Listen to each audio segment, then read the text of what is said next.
All right, I'm going to call the meeting tonight of the Hermiston City Council, Umatilla City Council, and Umatilla County Commissioners to order. This is a special meeting.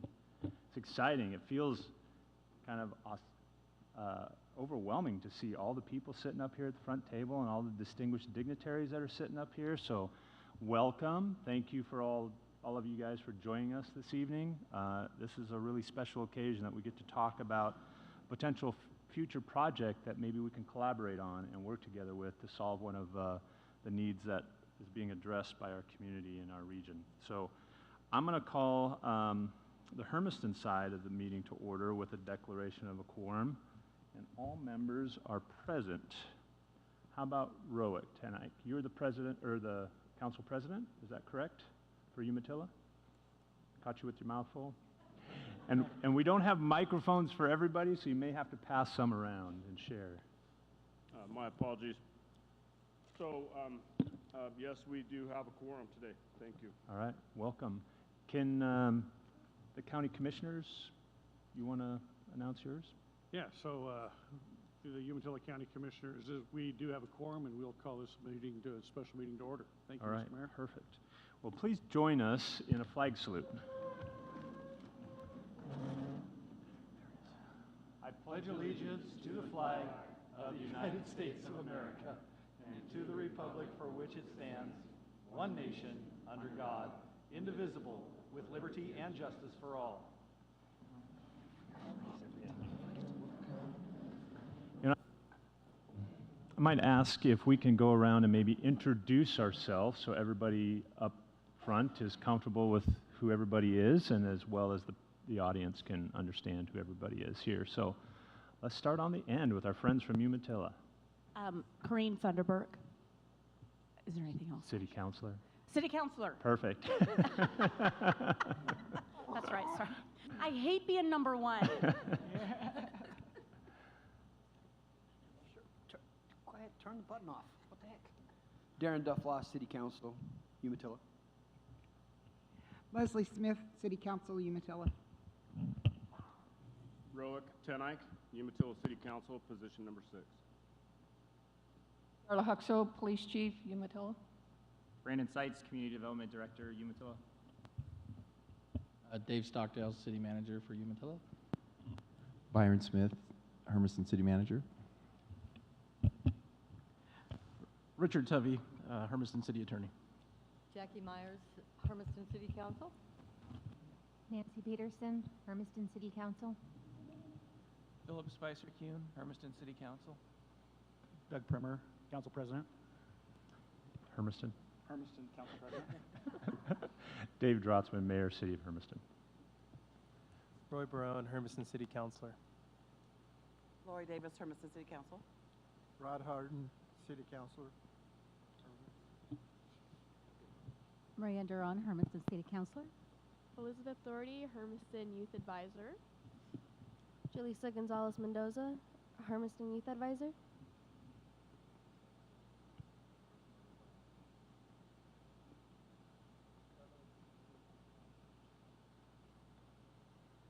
George Murdoch, Umatilla County Commissioner. John Schaefer, Chair, Umatilla County Board of Commissioners.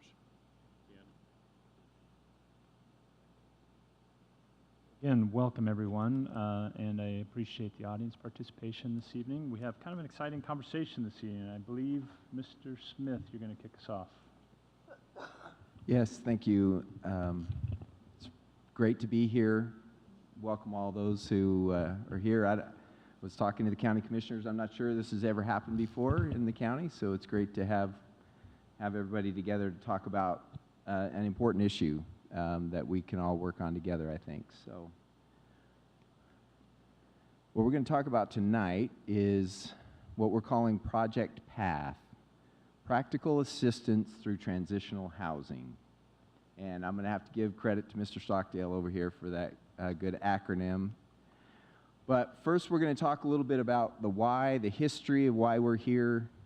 We're going to talk about the pilot program that really kind of brought us together from a financial standpoint, talk about a proposed location for this facility, and then talk about a request for proposal that, as a group, we're planning to send out in the next probably 7 to 10 days. So first, why are we here? So at least since I've been here since 2014, I've been to at least 2 different homeless summits. One of them I remember was in this council chambers of the city of Umatilla. And so this region has been concerned about this issue and trying to help address the needs of this issue. Then also bringing us here is Martin v. Boise. It was a September 2018 Ninth Circuit Court decision, and that was a 2009 lawsuit. I want to point out the swift nature of our justice system there. That decision requires that jurisdictions provide a location for someone to sleep, if they are not allowed to camp or locate on public property. So if we're going to move them out of parks, they have to have another location where we can allow them to locate. Then in 2019-2020, the city of Hermiston had a discussion related to some property near the Agape House. We talked about it for quite a while and ended up with no really good resolution to that discussion. Then I was made aware of 2021 meetings held on this subject by the city of Umatilla and the Umatilla County. And so all of us have been talking about this subject and working to address it. So in 2021, the Oregon legislature basically took the provisions of that Martin v. Boise decision and made it state law. And they gave us a July 1st, 2023 deadline to be able to implement those provisions. Now, also along this time, we, different members of this group and other people have made visits to other sites to really see what are other places around our region, but also around the country. What are they doing that we might be able to use in coming up with a solution?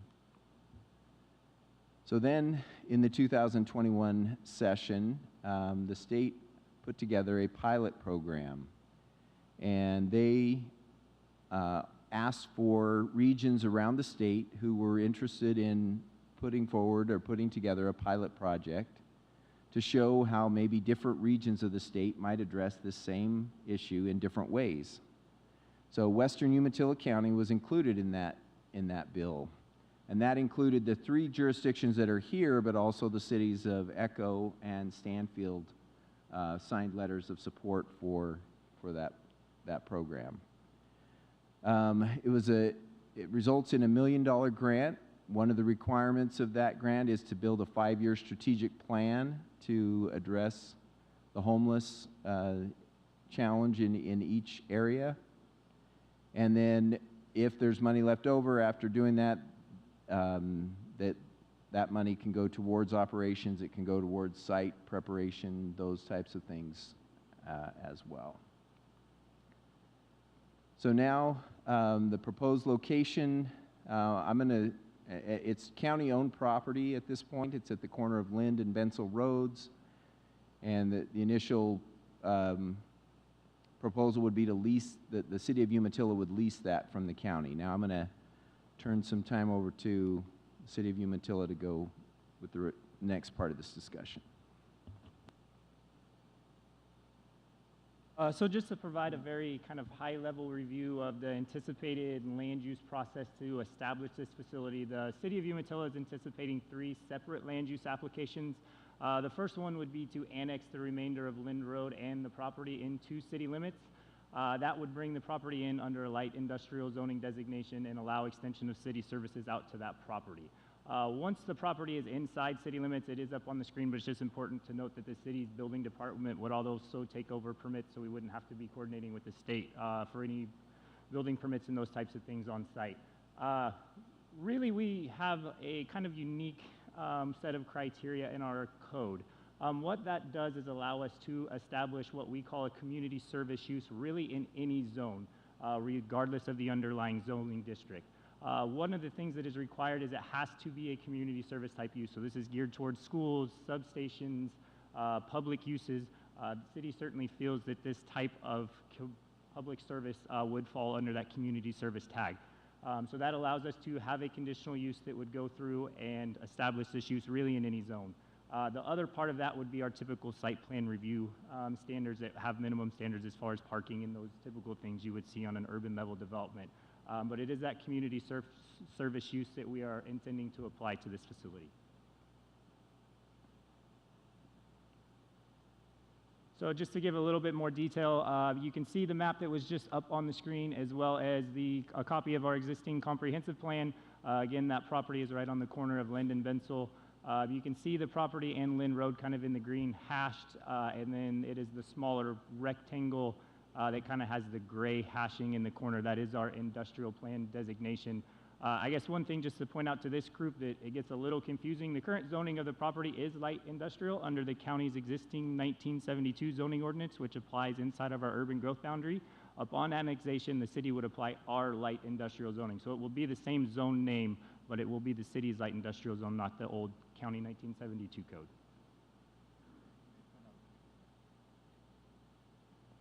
Also, one thing to point out is the site location would be proposed to be on the northern 2 acres of the property. Since it's a single parcel, the entire parcel would need to be annexed in, but it would be that northern 2 acres would be used for the site. So I kind of explained our kind of unique community service use. So I have just provided that section out of the code. It is a little lengthy and wordy, but really what it does is allow us to provide those types of benefits, but puts a little bit more onus on the applicant to be able to mitigate potential impacts related from the site. I think that will be one of the large topics that this group works for is, the siting in proposal of one of the things we hope to have covered in the RFP is what this will look like and how we can mitigate those impacts to the community. But those are specifically required in code, as you can see up on the screen.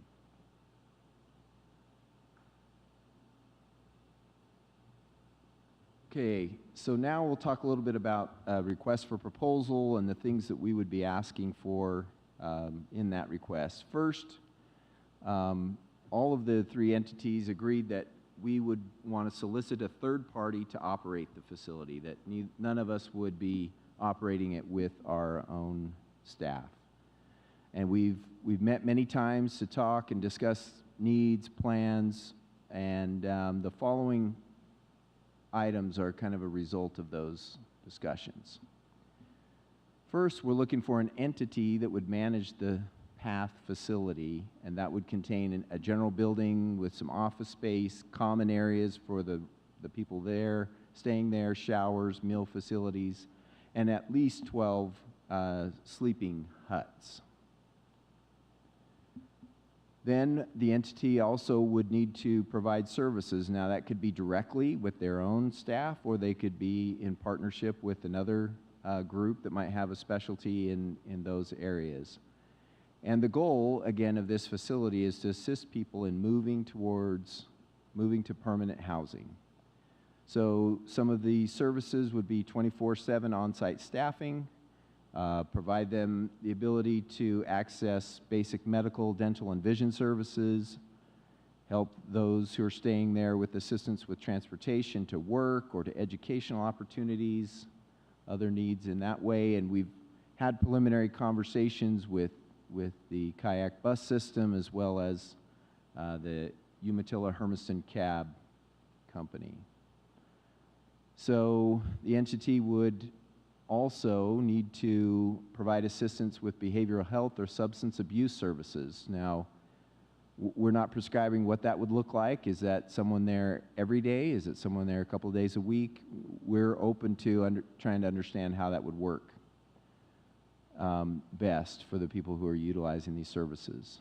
Also, some coordination and case management to make sure that all of these services are working together to help those who are participating in Project PATH. And then also assistance with educational services. Now, just from a process standpoint, we are planning that the City of Umatilla would issue the RFP for the coalition of other entities. The responses would be reviewed by a selection committee made up of those 3 entities. And then ultimately, hopefully based on that recommendation from the selection committee, the Umatilla City Council would approve a contract with that third party, with an anticipated start date being in midsummer of 2022 to start on the strategic planning and site development pieces of this, so that we could be offering services later in this calendar year, and be then well ahead of our deadline of July 1st, 2023. And that's kind of an overview. I think initially we thought we would have some discussion among the participating entities and then open it up at some point to the general public.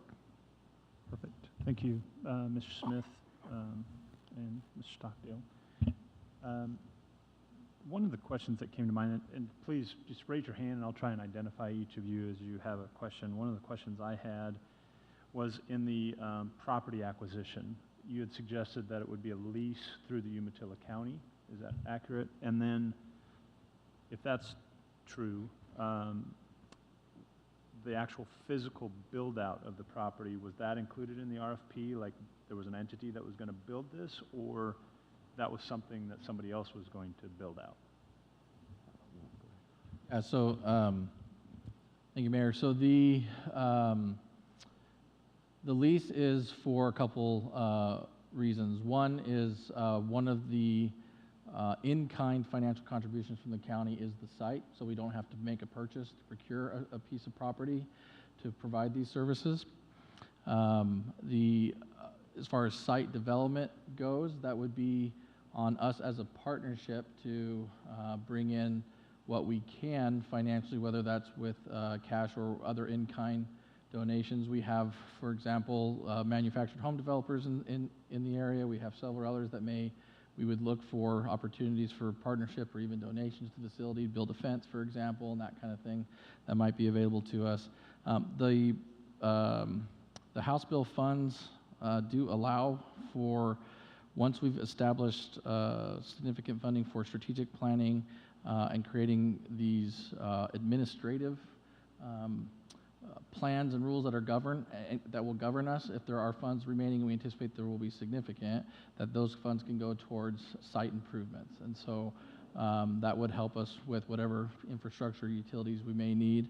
One of the other things that you'll see in the draft RFP, or in the RFP when it goes out, is any resources the proposer can bring to the table, whether cash or in kind, will also be strongly considered as part of the selection process. We'll be given a score associated with that as well. And the term of the RFP, are you looking like for 3-year agreement, 5-year agreement? What's that look like? And then once these resources are gone from House Bill 4123, how do you pay for those ongoing? Yeah, so the initial term of the RFP was to follow along with the two-year funding of the program from the bill. So it's going to run through June 30th of 24. The lease agreement follows that same timeline. So it's a 2-year agreement with automatic 1-year renewal options at that point in time. What that'll allow us to do is, at least 6 months ahead of time, we'll understand exactly where we are. We'll have at least a year under our belt of operating the facility. We'll have a better concept of what the financial implications will be moving forward. And then our organizations plus the other 2 cities that are partners in this program will be able to see what type of financial resources we can bring to the table, as well as one of the requirements that'll be out there for any participated or interested proposer would be them continuing to partner with this coalition to bring fundraising efforts, donations, grant writing, and so on to bring in those resources into the operation of the facility. Yeah, because if I remember right, House Bill 4123 there was a requirement in there that should you accept these funds, that you would provide a service that would be in perpetuity, not in perpetuity, but some ongoing effort to supplant that by the entities that accepted the funds. It's a 5-year requirement. So even though the RFP and the services for 2 years, by receiving the funds, organizations by receiving the funds are on a 5-year commitment for that. And that would be part of that planning process as well, to I think, to lay out that budget. How are we going to get 5 years? All those types of things. How about other questions? Yes, Councilor Davis. I noticed the City of Stanfield was mentioned and City of Echo. Were they going to be part of the process? Well, they have been part of the process that we've been talking about it, but they acknowledge that they don't feel like they have a lot of financial resources to contribute, but they want to participate, and they're interested in participating, and so that's why they wrote a letter of support. And I think we have felt like we can help them, and once we get an understanding of the ongoing funding, they are willing to find ways to participate financially that way. Yes, Councilor Myers. So there is no funding mechanism in place other than donations and grant writing? There are no, that's part of what we're saying is the 5-year strategic planning is to come up with how are we going to fund this in the long term. Right, so we have just the 1 million initial through the pilot program, and then after that there is no other identified funding from our end. Like we said, in the RFP, we'll see what the proposer might be able, what they might be able to bring to the table with whether it's financial or in-kind resources that will be strongly considered as well. Because there have been some other resources identified out there that agencies have that they could bring to the table in support of this. Yeah, one of those, for example, is so the City of Umatilla, we've already procured a manufactured home that we'll be able to move onto site and refurbish and make available as that we talked about a general office space, a pantry, some open area and that sort of thing. So that facility is available and something we'll be able to bring. And I know that there's other supporters of the project that are willing to help with some infrastructure processes as well. What other questions? So one of the other things that came to mind while we were talking about this, we seem to have identified this piece of property. This 4120 HB 4123 wasn't necessarily allocated to a piece of property, but this entity that we're working with here has agreed that that's the piece of property that we want to move forward on. Is that right? As a group, we have decided that we think that's a good spot to start these services. But an entity could apply. So say, for instance, we get a bunch of public pushback and the council's cave and we say, no, we're not going to do it on that property. This entity, the RFP, could go out to the entity to provide the services at some other location. As long as it's within these 5 West Umatilla County. Okay. Yeah, perfect. How about other questions, thoughts, comments?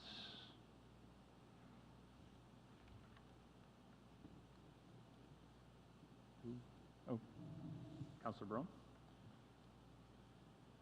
Even though we're thinking of having an RFP assigned to a third party, there are going to be services, I guess, for me thinking of transitional housing. I'm also thinking of drug and alcohol services. So will there be like the CARE program, or will there be any drug and alcohol from CCS services provided up there as well? And I don't know if that's... Well, that's why, it included in the RFP that any responder would need to tell us how they would be working on that, addressing that specific issue. Yeah, if I could follow up as well. So we tried to, I guess, hammer home the idea in the acronym that this is a service program with the facility to assist our residents from either homelessness or houselessness into permanent housing, transitional housing. So we'll take them as they are, and we're going to try to provide them some of those basic human elements. Warmth in the winter, shelter over their head. If they need food, we'll have a pantry of some kind, and then access to some of these services. So, yeah, we recognize that there's safety and all those elements, and those are going to get worked into not only the strategic plan, but the standard operating procedures and so on, and even as we can into the facility design concept. But yeah, the substance abuse, as Byron mentioned, is in there is absolutely, I think, a critical piece of one of those services that will be provided. Thank you. Yes, Councilor Peterson? So one of the things that you might be looking at is if they have an in-house grant writer, perhaps, like when they talk, like maybe they don't have actual like finances that they can bring. They say, okay, we have an in-house grant writer that specializes in finding finances for particular projects, like being able to fund, say, ABE programs, that sort of thing. Anything like that. Is that going to be one of the Yeah, I mean, I things you think look that at? would count towards points, right, from what we put. Yeah, don't you think? absolutely. Yeah. And I think it's the intention here, and I think we've done actually a good job of setting this up, is to be the true spirit of partnership. It's all of us with this third party. And I know the city of Umatilla, we utilize grant writers. I know Hermiston does as well. I think the concept would be we need grants, and we'll coordinate as a partnership to determine who's the best grant writer or grant writers to go after some of those resources, because it's usually money well spent. Yes, Councilor? I guess I'm curious. You're looking for a third-party partner, and that partner is going to help put together that 5-year strategic plan, or have you started working on that, or is that?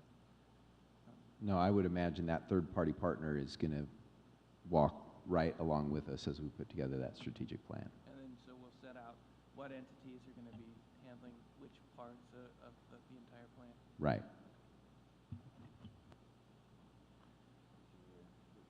Yes, one of our youth advisors. Awesome. So, I was just wondering, would the people in this place have protection from outside forces, such as past abusers that are looking for them, or maybe like groups that are planning on hurting them? Because I know that many homeless end up there from a past situation. So would they have that, like even a small guarantee of them being safe from that? Yeah, I think so. So one of the things we haven't necessarily covered too much on here, so there's going to be a couple different services under, quote unquote, under one roof. We're going to have our residents that are part of this program that are making that transition from homelessness into permanent housing, and those that are working towards that.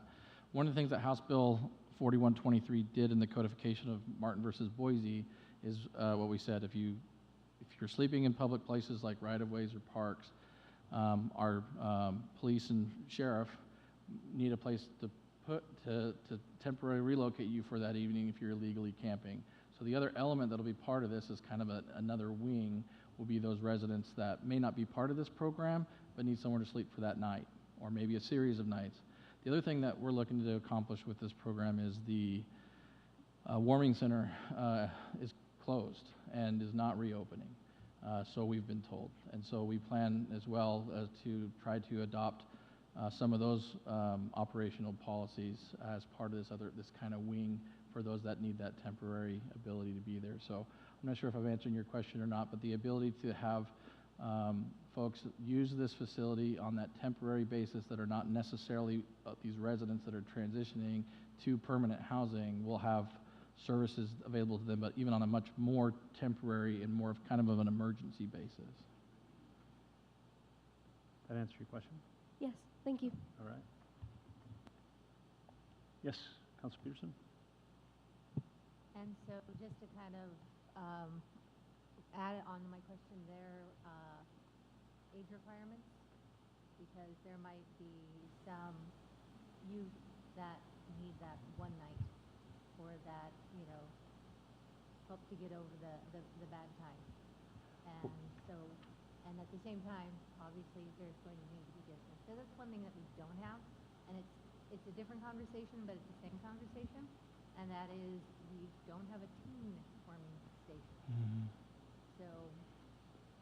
What I think that would be a part of, not only is that first part going to be talking about the strategic plan, but also operating procedures. So how are we going to handle, what ages, all of those things. But I think that's a concern I think people are aware of. I know that people I've talked with are aware of, that there's a number of teens that need some of these services as well. So I think in that process, we'll figure out how we would handle the younger people. I'd say our initial discussions, it clearly has been an identified need in the community.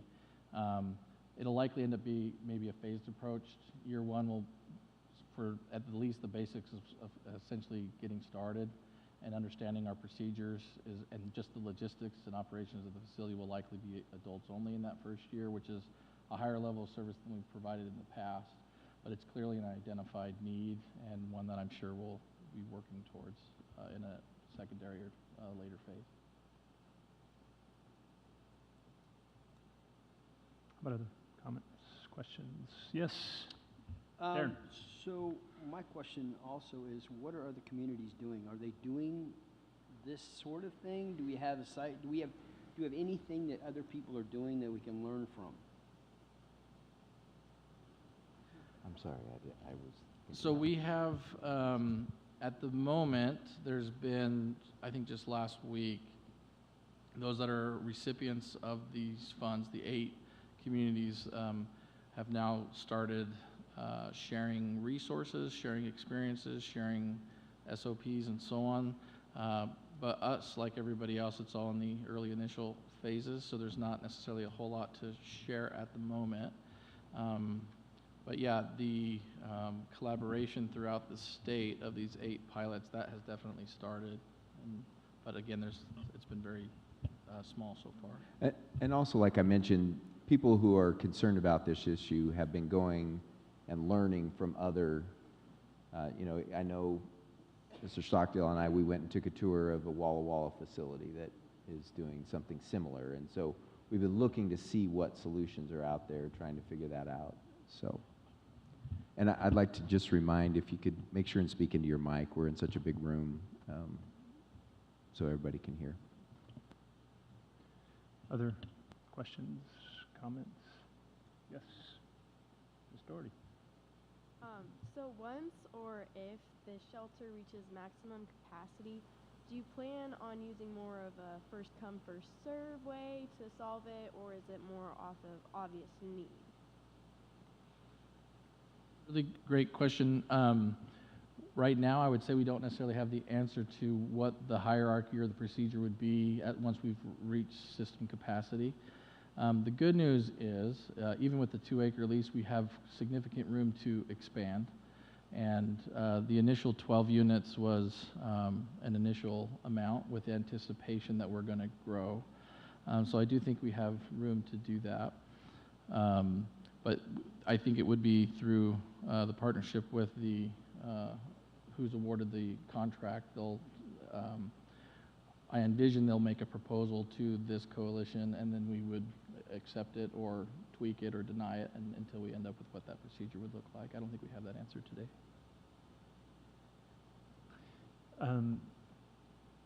Do we have a census, a West Umatilla County census, the actual need for this? So they do every year they do a snapshot in time census of homeless or houseless community. That data seems to be inconsistent. So I would say it's hard to follow. The analysis is out there. I would almost defer to really the public safety agencies on what they're seeing. That seems to be a more boots on the ground, realistic approach to what that is. I would say in the city of Umatilla we have about a dozen or so residents that may be eligible to participate in this program. If I were to guess, I would say maybe a quarter of them might be interested in participating in this program. Chief Hermiston, you got any numerical feedback on that? How many people you deal with? 50?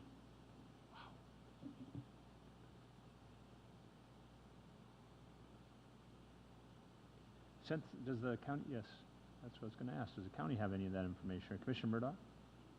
Comment on a facility we have in Pendleton that's about 2 blocks from the courthouse and 2 blocks from downtown Pendleton. And we meet quarterly now. We used to meet monthly with the law enforcement officials. And our chief has said he's had absolutely no complaints whatsoever from our facility. He's had complaints about some others you read about in the newspaper, but he has no complaints about the Promise Inn. And so when you're saying complaints, you're talking about like neighbor complaints that they were worried about having this facility downtown and being a part of the downtown community. None of those people have complained about problems. And none of the neighbors have complained about any issues Okay. with the residents. In fact, I think most of them are delighted that they have a place to go.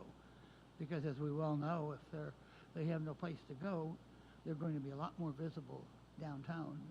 What's the capacity of that Promise Inn? It's going to be about 50, I think, 54. Thank you. Back to the census question. Does one of you have an idea, census-wise, what Umatilla County's homeless population is? I don't know, we've got several of our public safety officials in the room. I don't know if Captain Primer wants to venture a guess, but she'd probably be a very good resource. On the spot, Karen.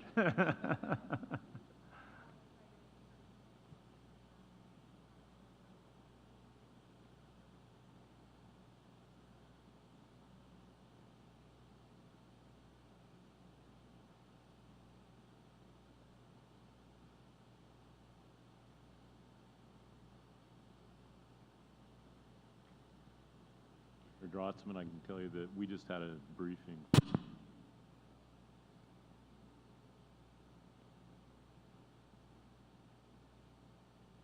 From who was that, Dan? Oh, okay. You said two what? 224. Thank you.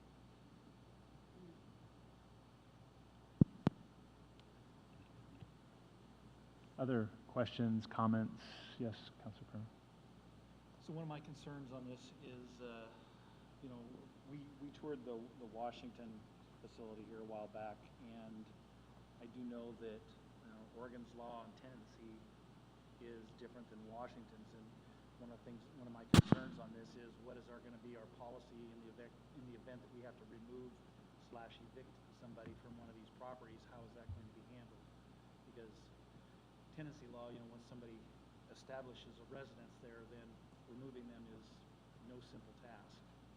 I think that's a great question, and I think that that again is another one of those issues that would be addressed as we put together the standing operating procedures and making sure that we kind of keep that law in mind. I know I've heard from potential responders to this some ideas that would work in avoiding that conflict with tenancy, and so I think there's ways to do it, but it would be kind of in that procedures portion.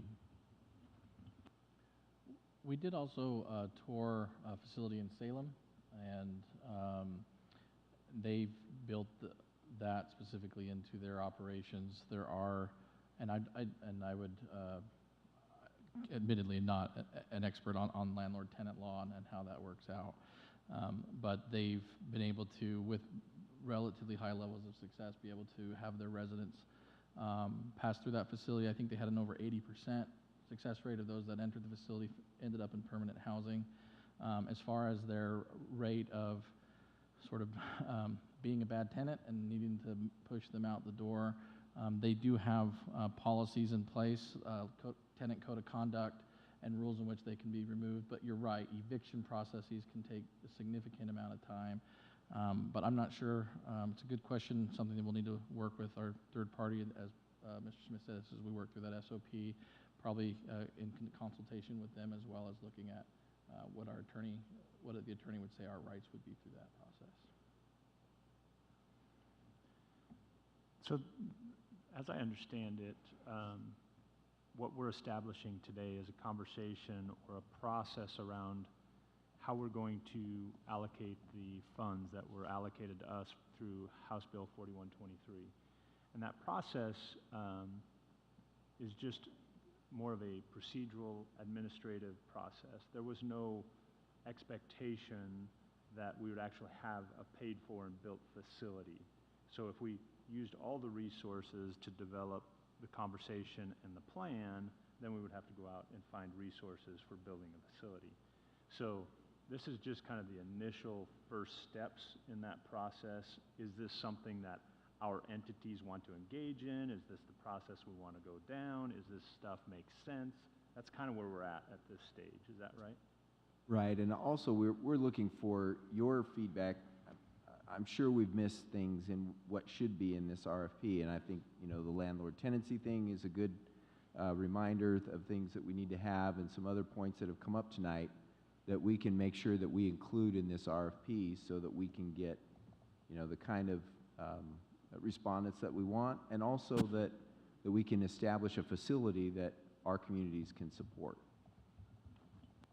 In the RFP, you're looking for somebody that says, we're going to charge $20,000 a month to manage this site, or whatever that number is, or annually to that degree. And so developing some sort of contract with an agency, you would pay them, have the expectation that they're going to do A through X for that amount of money. And that's kind of what that RFP will look like. And then potentially, if there are residual funds left of the $1 million, we could allocate those towards some sort of construction or capital infrastructure. Correct. Because there's, at this point, no water, sewer, electrical at that site. Not at the moment, that's right, but we have some good leads on what those options might look like to have those there by the end of the year. Yes, Councilor Davis. At the Walla Walla site, was there pets allowed? It seems like there was. So are we gonna, the pets are gonna be considered, or? Well, that again would be in the standard operating procedures. Right. I would imagine yes, but right now I can't say for sure. Mayor, if I could go back on your previous question before, one of the other, I guess, things to remember is we're quite fortunate by being the recipient of this grant of one of 8 communities. We now have a statutory mandate to either provide a facility like this or allow people to camp in public spaces at all times. And so it's one of the reasons why we are happy to move forward through this partnership together and with the third-party awardee is that we would be able to continue to keep our rights-of-ways, our parks, and other public spaces to operate as they were designed to operate, so that with whatever that use might be with individuals, vehicles, facilities, and so on, and then have this facility available for this specific need in the community. Yeah, it's not a situation that's just unique to West End of Umatilla County. It's every city and every municipality in the state of Oregon that's dealing with the outcomes of this legislation, or the outcome of this Boise decision. And some cities are managing it better than others. I think we've seen this kind of blow up in some communities, and it's gotten rather ugly in others. And so this is our attempt, I think, to help find a humane solution for those individuals and provide them, hopefully, with services to help them transition into some more permanent housing. As part of this process, transitional housing other than, say, Martha's house is pretty rare. What are the conversations looking like as far as, so we get 12 individuals in there and we help them with their physical and mental health and, jobs and transportation, and maybe they can move on to something different. Have we talked through that process of what that looks like on the outside, or on the way out, where they go? Is that going to be part of this conversation? Well, I think that would again go to that provider. How are they going to, what's their strategy? Are they going to build some relationships with the Umatilla County Housing Authority? Are they going to build relationships with the other low to moderate income housing facilities that we have in our communities? And so, so that we can build a plan for the steps out of a facility like this. What other thoughts, comments from, I want to turn it over to the public here in a second, but I want to make sure all the people sitting at the tables up here. Yeah, Councilor Broom? I just also want to understand 4123. If how I understand it is, cities or entities have to build or create a place for people who are houseless to go to. Otherwise, if they do not, then they can camp out anywhere in the jurisdiction, right? So by having this place, we can point people who are houseless to the location. That's correct. Anywhere on public property. They're not allowed to, go on someone's private property, but they could go in any park, on a street right of way, sidewalks, those kind of things. But that's not as part of this legislation, 4123. That's because of the outcome of the Boise lawsuit. Right, but there was, I didn't get the bill number, but there was a bill that passed that did basically put into statute the provisions of the Martin v. Boise decision. Okay, so that wasn't 4123, but that is a That law it is was in passed. state law, Okay. yes. Every city and every municipality. Yeah, and I don't have the number off that, but they passed 4123 and that bill on the same day. Yeah. And so they just separated it out because it made more sense to be separated. Yep, but we are fortunate enough that we've been allocated $1 million to help manage that in our community. I'm not sure what the other 234 cities in the state of Oregon are going to do as well, because they also have to address it. Councilor Myers? Okay, the management that you're looking for, is there such an entity? What would that look like? Well, I know of two that I could just quote off the top of my head that are, I believe it's Capco that's running the facility that Commissioner Murdoch mentioned in Pendleton. I think they would be an entity that could operate a facility. I know Stepping Stones that we had many communications with over the past couple of years on this issue are also interested in doing, in operating a facility like this.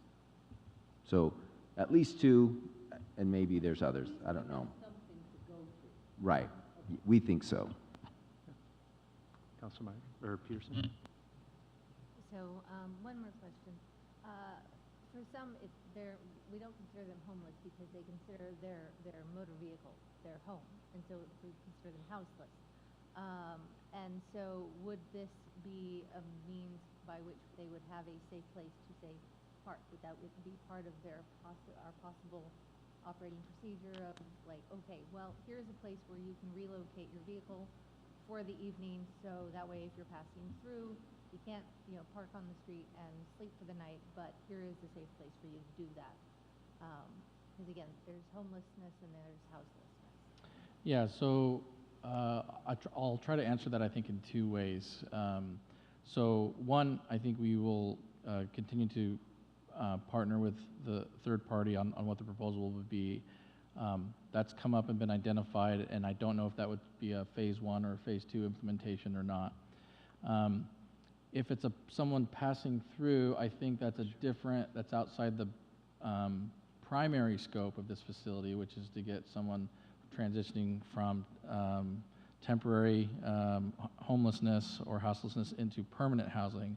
Now, if they consider their vehicle their permanent home, it may be such that we could provide space there available for them, that's their home in there. I can tell you the facility we visited in Salem did just that. They had some criteria on what was allowed to be there. Usually folks were staying in like a small RV or something like that was available. It was a separate wing of the facility, and they operated it with pretty high level, again, according to their standards, pretty high level of success. And so it may be something that's part of our initial implementation. It's certainly something that's been identified.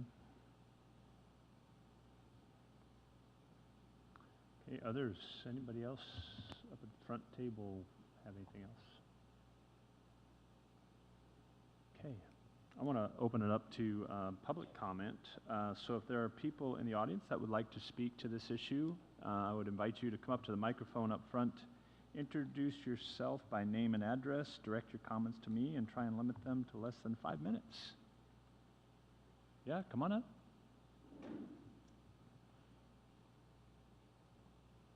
Evening. My name is Josh Roberts, 1709 Northeast 6th Street, Hermiston, or 6th Place. I first want to thank the youth advisors. I came with a list of questions, and you guys have kind of answered quite a few of them. But some of them with the youth advisors, I wanted to maybe bring forth a little clarity. I know that these questions can't get answered tonight, so I'm just going to go through a laundry list and things to maybe think about throughout this process. The first thing is, what type of security is there going to be? And I think that goes right to one of the questions. We know that people who live around this are potentially going to be concerned for the element that it brings in. But I also know that people who are going to be coming into this housing are already vulnerable. And so we want to make sure that there's a plan not to let them become victims while on site. So who's going to be in charge of the security? What's that going to look like? Is it going to be private? Is it going to be law enforcement, public? What are the requirements to stay there? Who's going to establish the rules? Who's going to be responsible for enforcing those rules? Is there going to be a limit on the amount of time that people can stay there? And if not, how do we plan to deal with evictions, as Councilor Primer mentioned? And I appreciate that question from him. Is it going to be open to anyone? If so, how do we ensure that this isn't going to become an attraction for out-of-town homeless people? I know that there was an article written in Lincoln City several months back, maybe a year ago, that dealt with this. One of the people was complaining that he'd been arrested, and he said, "I came to Oregon because of Oregon's laws." In his situation, it was drug laws. They decriminalized drugs. He said, "What did you think was going to happen when you decriminalize drugs? You're going to bring people in." And so as we are looking at a project like this, how are we going to ensure that we're not going to become a haven, that people are going to start shipping their homeless off to us? And that leads me to how big are we prepared for this to get? Right now, we've only got, I saw in the proposal 12 housing units. I heard 224 was mentioned as being part of the census that we currently know of. If this fills up, how are we going to deal with that? Who's going to provide things like liability insurance? Is that going to fall to the cities? Is it going to fall to the counties? Is it going to be a collaboration? Who's going to be responsible if something happens to the people while they're on site? Who's going to have to pay the bill for that and take responsibility for it? And I think that's my list of questions. Yeah, I think that's my question. So, not much in the way of comment, because I know that this is early on, and it sounds like a lot of this is going to be incorporated as far as you guys going out for RFP, want answers to these things. But I want to throw these questions out there that I know myself and others are probably asking. So, thanks, Josh. Thank you. Appreciate it. Others? Only one public comment tonight? What? You must have asked all the questions, Josh. Good job. All right, no other questions. So as far as action this evening, what are you looking for? Do you need any direction? Do you need some sort of motion or action? What are your thoughts here? Now, we were really wanting to use this as time and opportunity to get feedback on the work that we've done so far and making sure we're going in the right direction. We've heard a lot of good questions, things to make sure we're addressing, and so I think we'll be able to take that and incorporate the things that need to be, and then keep the other notes for when we get into further steps. So I don't believe we were looking for any action, just wanted really discussion and feedback, and really kind of to let the communities know that we're working to address this issue. We're not sitting on our hands. Well, I know that it's they've done some polling recently on the pressing issues facing your communities, and homelessness is right there at the top. And so it's not an issue that just Hermiston or West Umatilla County is facing, it's every community in Oregon. So I appreciate our partners in this process, the City of Hermiston, City of Umatilla, Stanfield, and Echo, as well as our friends at Umatilla County, and our residents. This is an issue that we want to find a humane solution to, and trying to find some help and support for our vulnerable members of our community. And so I appreciate our communities for stepping forward to address this and work to find hopefully some longer term, more humane solutions for people that are in crisis or in houselessness situations. So for further conversation, so do we plan on bringing this back? What are next steps? Yeah, so one was to kind of look at this body and see and confirm that we're moving in the right direction. Assuming that is correct, the plan is for the RFP to go out by the end of next week. It'll be an approximate, I think, 4-week open recruitment. And so by the end of June, we should have a notice of intent to award. There'd likely be well, there will be necessarily a 14-day appeal period that we have to wait for after we issue the notice of intent. And then if that closes without any appeal, then we'd likely have it be issued by the end, towards the end of July, I think is when the award would go out. And then at that point, as we mentioned in the slide, we'd start immediately on standard operating procedures, facility planning, administrative work, and all that will take place ahead of time. And then the goal would be on or around the beginning of November, I believe, is when we hopefully have some sort of operations happening at the facility. So as part of the RFP, if it goes out, will there be initial, like, kind of fleshing out the idea period where they'll be compensated based on just the administrative work? How are we going to build a process, and what's that look like versus an actual management of a physical site compensation? Does that make sense? Are you asking, if I could rephrase it, as maybe a differentiation in compensation, one for administrative creation versus facility operations? Is that your question? Yeah, that makes a lot more sense to me. Just because it seems like once the entity is up and running, there's a lot more involved and needed versus just kind of walking through the building of the process. So I don't know if you can structure that differently. I would like to see, personally, I don't know where the council's at on this, but that kind of awardee bring back something to the council for our approval to say, yeah, we agree with where this process is going and we support the next steps moving forward with this entity. Is that something that could be done? Yeah, I mean, one of the things that, I mean, we had to kind of choose one entity. So the actual contract is going to, we've agreed together that the city of Umatilla is going to administer that. So officially, they will adopt that contract. Okay. But, you know, that's not to say we couldn't bring back, you know, here's a presentation of the plan and let each of the three entities know what that looks like after we have come to an agreement with a third party. So is there some sort of committee entity that'll be providing oversight for this? So House Bill 4123 requires that each of the partnerships enter into an intergovernmental agreement and identify either whatever we want to call ourselves, a review committee or a coalition or whatever. At the moment, we've identified city managers, and in this case, Commissioner Doran, representing the county as that group, unless we, and or their designee. And so, but I believe what there's kind of two operations here. One is a lease agreement between the county and the city of Umatilla for the land, and then an intergovernmental agreement that, just for the sake of operations, as Mr. Smith mentioned, is that the city of Umatilla would have a contract with the third-party provider, and then the city of Umatilla would have a contract with all four, us plus the four additional partners.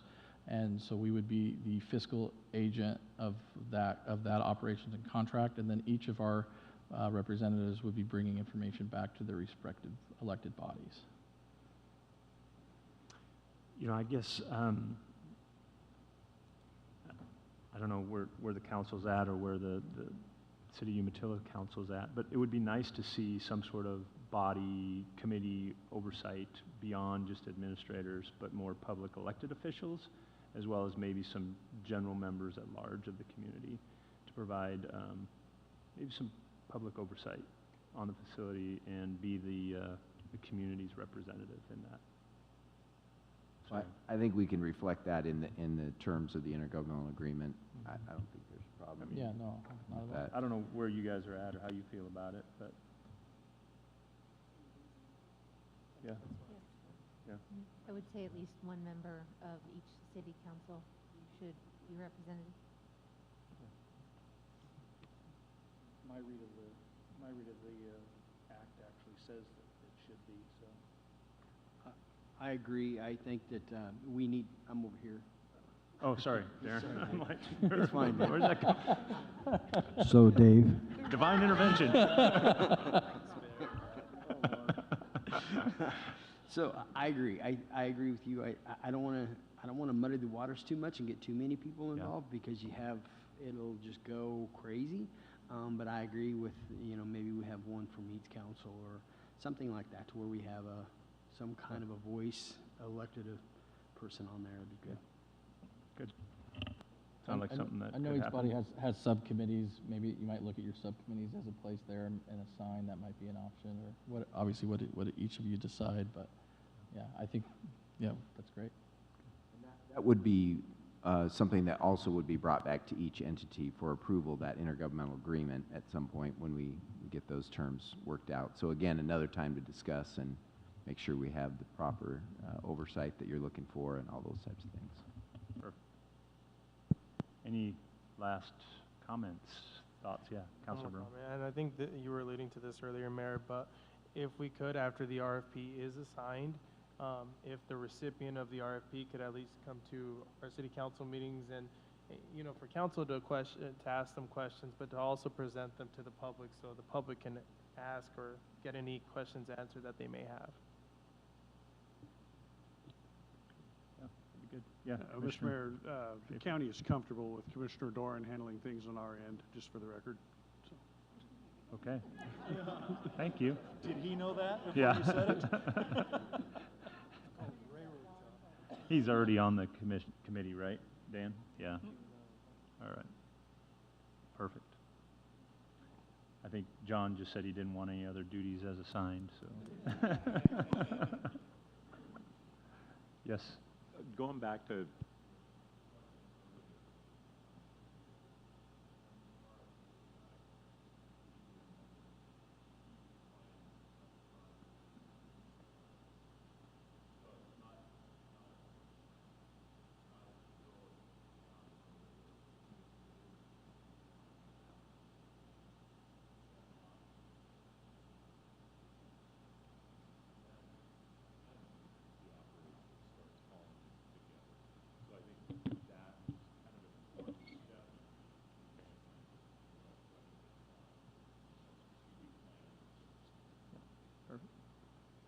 Commissioner Murdoch. I know you mentioned at the outset a number of services that would be made available to the residents. Have you met with the service providers? I'm quite confident they would, but have you met with them to talk about your plans and your hopes and expectations that they would be providing substance abuse, mental health, et cetera? Well, that's what we're counting on. The third party that would respond to this would tell us, yeah, we've had an agreement with XYZ, and they're going to help us with substance abuse. We're going to work with this person on medical assistance or those types of things.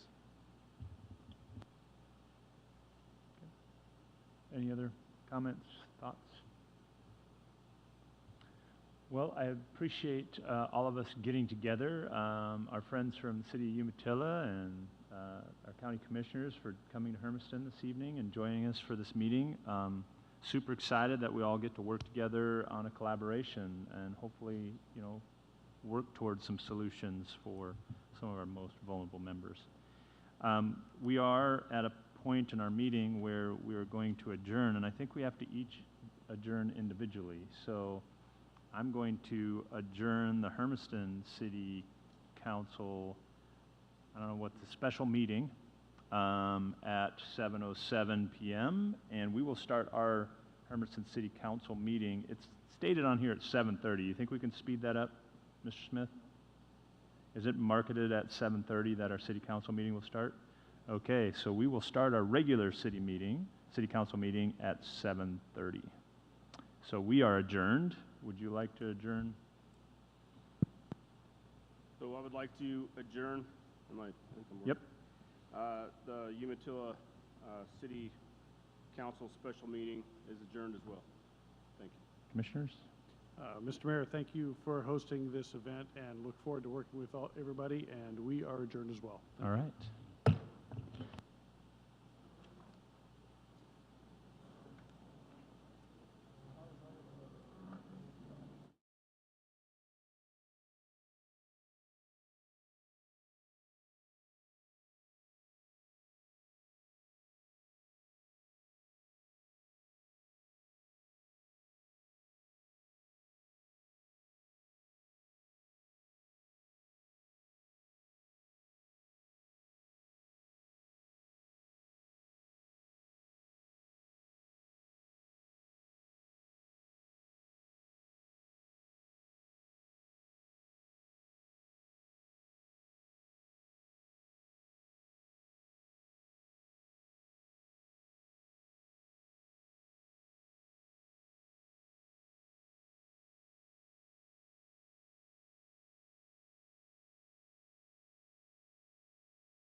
All right, we're going to call the Hermiston City Council and Urban Renewal Agency to order with a declaration of a quorum.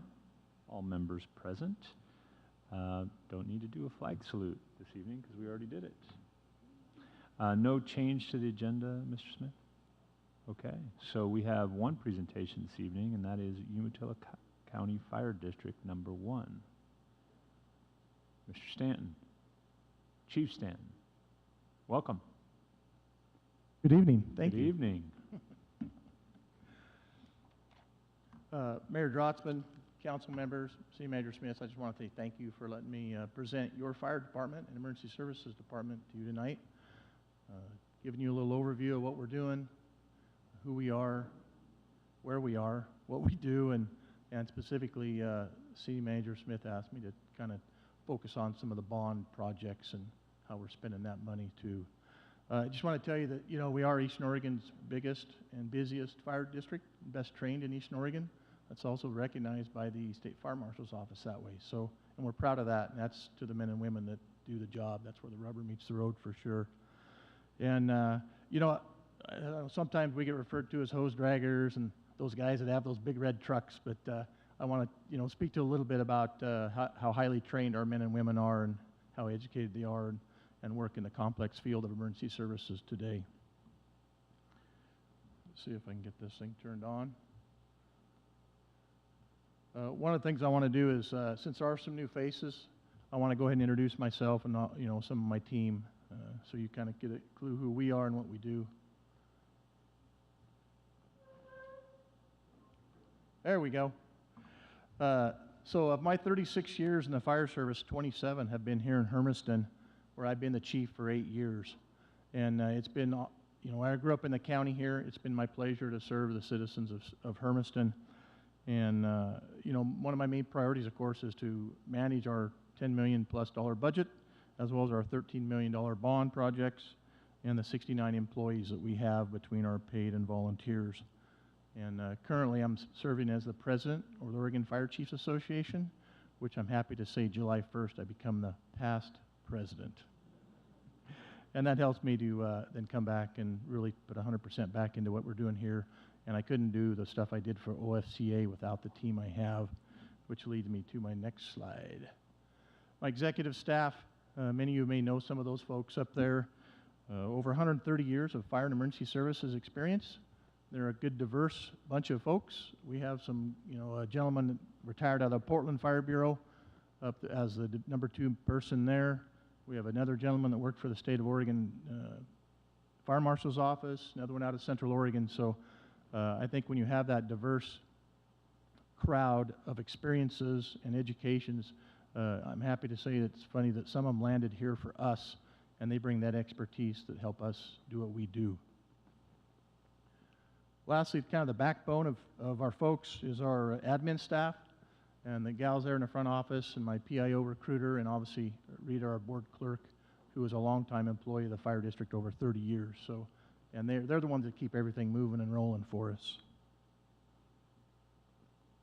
I kind of talked about our employees, where the rubber meets the road. 69 paid and volunteer emergency responders. Out of that, I have 41 paid staff, which 31 are certified paramedics. Paramedics are kind of what we do nowadays, and they're the ones that make a difference with saving lives and reducing the hurt and anguish that our patients have. And right now, we have 19 volunteers and 9 resident interns, and those interns are those college students that, and I'll get to that program after a bit. But they're the ones that make the big difference, you know, the men and women that day in and day out make a difference on the street.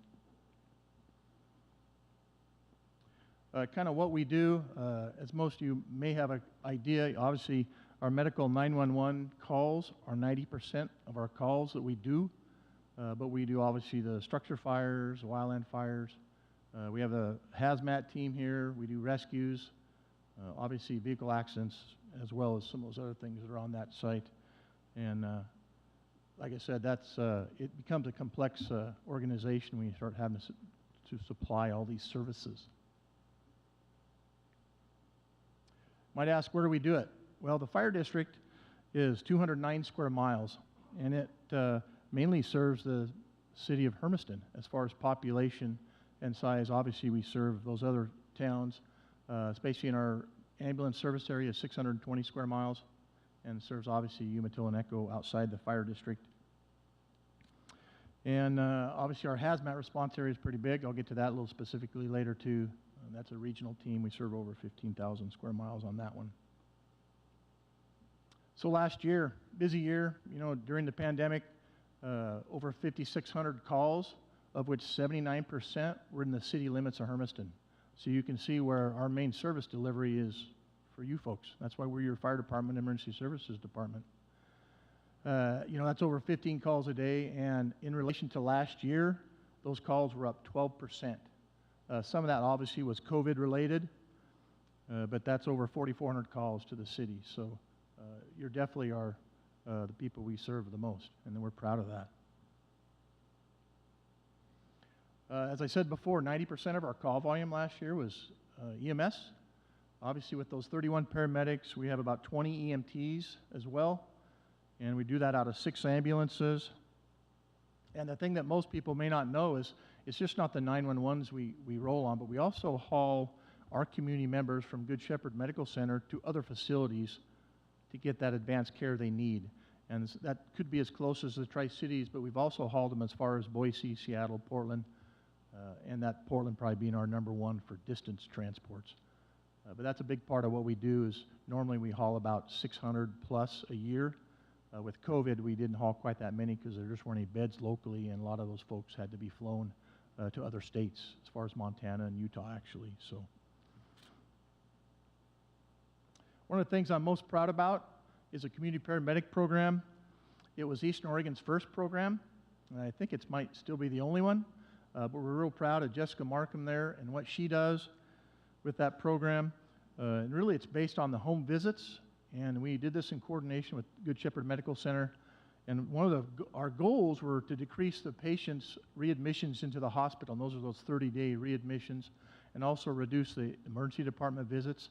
And as well, reduce those folks that use our ambulance service on a frequent basis. And so she does a great job. And not only does she do the medical side, but she also checks smoke detectors, carbon monoxide detectors, and stuff like loose rugs for fall protection. So she does so much more than just what the name might imply, but a great program nonetheless that we're really, really proud of. Fire suppression obviously is a big part of what we do too. Obviously with the insurance service offices, we have an ISO rating of a 3. That's in the top 8% in the nation. And we're real proud of that. We got that designation a few years ago, but it does take money, time, and effort to maintain that. And we're proud of that 3, though. And, you know, for us, we got to be ready for anything. And I think the Shears food fire really brought that to light. And with that, you know, when that came in from dispatch, it didn't come in as a fire. It came in as an explosion with injuries, with multiple patients kind of a thing. Well, it didn't take me long when I walked out to the bay and looked out the back window with that smoke column about a mile in the sky that we had major issues, more than just what, you know, we had been toned out for. And that's not anything on dispatch. That's just one of the things that happens in the real world. And I started calling for help then because I knew that while we had the capable and competent people to handle that kind of an incident, we didn't have enough resources, enough people, firefighters and medics to handle that. And we're blessed, and I just thank God that we didn't have any really injuries. We did haul 6 people to the hospital. They were all treated and released that night. And that's amazing to see that happen, because so many times I read those articles across our nation where you have these similar events and you have several fatalities, if not many. So we're just really blessed that that was the case. And we ended up just having a big, big fire. We actually had the biggest fire in the nation that day. I don't know if that's a dubious honor or what, but that was the case. And yeah, but we were happy that we had the people to do it. We called on all our, you know, in the other two counties in Morrow and Gillum County to help us. And we had lots of help to fight that fire, and we did save stuff like bud-rich potatoes.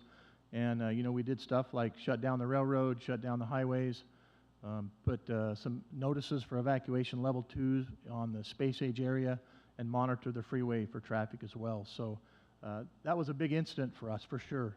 But it also gave a little bit of clarity of some of the complexities we face too here. Hazmat, obviously, we're one of the chosen 13 state regional teams. We have been since 1993, and by the State Fire Marshal's Office, and they entrust us with $1.5 million worth of rolling stock and fancy analytic equipment and the equipment that we do use for the stuff during the hazmat team, with 18 positions on that team. And we, like I said earlier, we have 6.5 counties we respond to, over 15,000 square miles, and that's a funded team through the state. But we are proud to host that team. If it was hosted somewhere else, you know, we wouldn't have the quick response to that. And right now, if we didn't have that team, the closest teams would be over 3 hours away from Ontario or Gresham or Portland. So we're happy to have that team. I think it's a vital piece to have that here with our complexities that we have in there, whether it's the transportation or the fixed facilities we have in our jurisdiction that we have to protect and serve. Our operating budget for this coming year, we just had the budget committee meeting, of course, was $10.6 million. Basically, most of that comes from our property taxes and emergency medical service fees, with, of course, some comes from grants and reimbursements, and then obviously with the capital reserve and contingency rounding that out. And that, you know, our budget continues to grow slowly, but it never seems to be enough, and we're always cognizant of that with our budget committee and our board of directors on how we're spending our taxpayers' money. So we want to be very efficient with that. You know, and the big thing to tag on that very end is, you know, COVID was a big deal. You know, obviously our calls were up, and the expenses of supplies that we used, personal protective equipment that we had to use, you know, it really put a strain on our folks. Extra decon and sanitization of the ambulances and themselves as well. So definitely was expensive, and, you know, we're coping with that. Our board of directors are elected just like you folks are, and they approve our annual budget, and they approve our monthly operating expenditures just like you folks do for the city. And so that's our 5 board members up there. And then our budget committee, of course, operates just like the city's budget committee. We have, those are our members up there that serve on our budget committee. And like I say, they go ahead and with that, with the board together, they serve as a full budget committee, and they're the ones that go through the budget as I present it, and then, of course, approve that and make any changes as needed or necessary. So we'll get to the part that Mr. Smith had asked me to talk about, our bond. Obviously, a year ago this time, we were gracious, or very humbled that the citizens trusted us and passed a bond for us at about a 2-to-1 margin. And that bond was kind of a savior for us as we progress into the future to catch up where we should be with our equipment and our rolling stock and our protective personal equipment. And that's the first thing we did right away, was we replaced and upgraded our personal protective equipment that our firefighters wear. And that's expensive stuff. It's about $3,000 a piece just for the coat and pants for a firefighter. So it was very expensive. We also upgraded and replaced our rescue equipment with a lot of battery-operated stuff, so that we can put some of that stuff on ambulances, and all our engines have that stuff, so that when we go to those motor vehicle accidents, we need to get people out of those cars and cut them out or whatever. We have the correct tools and the right tools to get those folks out so we can get them medical care and get them to the hospital as soon as possible. Another big part of that was renovating some fire stations. 3 out of our 4 stations were really built for volunteers. Obviously, the one downtown here was built for paid staff, and we put the addition went on in '05, but the others were basically built for volunteers, and some, with one not even having any living quarters at all. So we had to renovate stuff, and with men and women both in the fire service nowadays, we had to make sure we accommodate both genders, and that's part of our renovating. And right now those stations are anywhere from 21 up to 51 years old. So we're excited about being able to do that with our stations, bring it up into modern times that way. And then, of course, apparatus. You see some pictures up there. I know I was running some numbers and talking to our fire mechanic who specializes in working on ambulances and fire trucks and pumps and that kind of items that we have. And last year alone, we only had all 6 ambulances in service about 250 days out of 365, because it seemed like one of them was always down. We had to replace an engine and transmission in one. Another one had significant, the oldest ones in '06 had to have engine work, and it seems like that was a continual issue with us, and that's why I have 3 ambulances on order, and hopefully we're going to take delivery of the first 2 by the end of this month, so we're excited about that. Obviously, with the 6 ambulances are very busy. They're, like I said, they're all getting fairly old, but the big thing is the amount of hours and mileage they have, with several of them all over 200,000 miles. So we're excited about getting those changed out. That bottom left picture there is a kind of a picture of the new ladder truck we're ordering. Our 2 ladder trucks we have right now are 21 and 25 years old, and I talked about being proud of that ISO 3 rating we have. Well, you got to have nice fire equipment like ladders and engines and water tenders to keep those ratings. That's a big part of it. And so we did order that truck, a little over $1.2 million for that, and I still can't believe that's what they cost, but that's what it is. And then we ordered one more engine like that on the right for a little over $600,000. So, and we got those there, and then also we got some brush engines coming, as we have, our oldest one is 32 years old, so we're replacing a couple of those, and so we're, you know, as wildland is one of our big deals in the summertime, we got to keep good equipment for our men and women to use when we're getting those wildland fires. As you know, with the winds here, we can definitely see some pretty good, significant wildfires. As anything, we have a Citizens Bonds Oversight Committee. We knew we wanted to be transparent. We also want another oversight board, if you will, or committee to help us make sure we're making good decisions with that taxpayer funds and where we're headed with what we're purchasing. And, you know, they see every expenditure. We meet every quarter. We're going to start meeting at least every other month now as we really get into moving dirt now. We hope to break ground in June on the first phase of Station 23 out on Westland, and then start with the Stanfield Station renovation work and addition in September, we hope. So as we get on to doing work on all 4 stations. And those folks, they approve all the changes, and they talk about suggestions to us. I have some really smart folks on there, like Steve Eldridge was a retired CEO from UEC. People like Bruce Jones was in finance. Just there's everyone there on that list contributes to what we're doing as far as with our bond money and spending correctly and prudently. So we're real fired up about those folks and how they help us to progress into the future and how we do spend that tax money. Seismic retrofitting, that's also a big piece of what's going on. The big thing, I've been working with City Manager Smith on the safety center.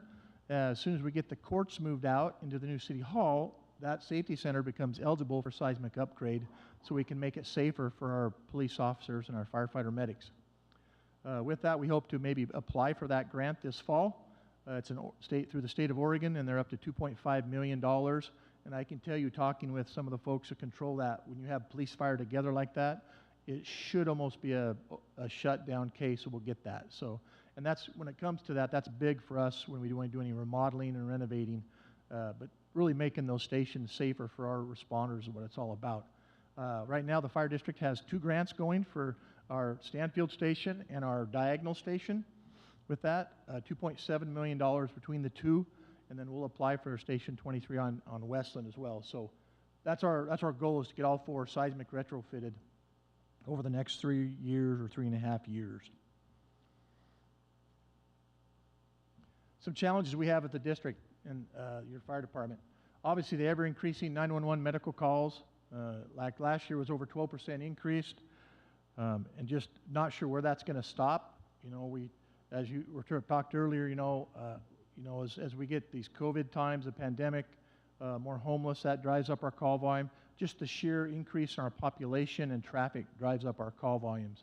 So we're obviously watching that very carefully on how do we maintain our service levels as our calls rise.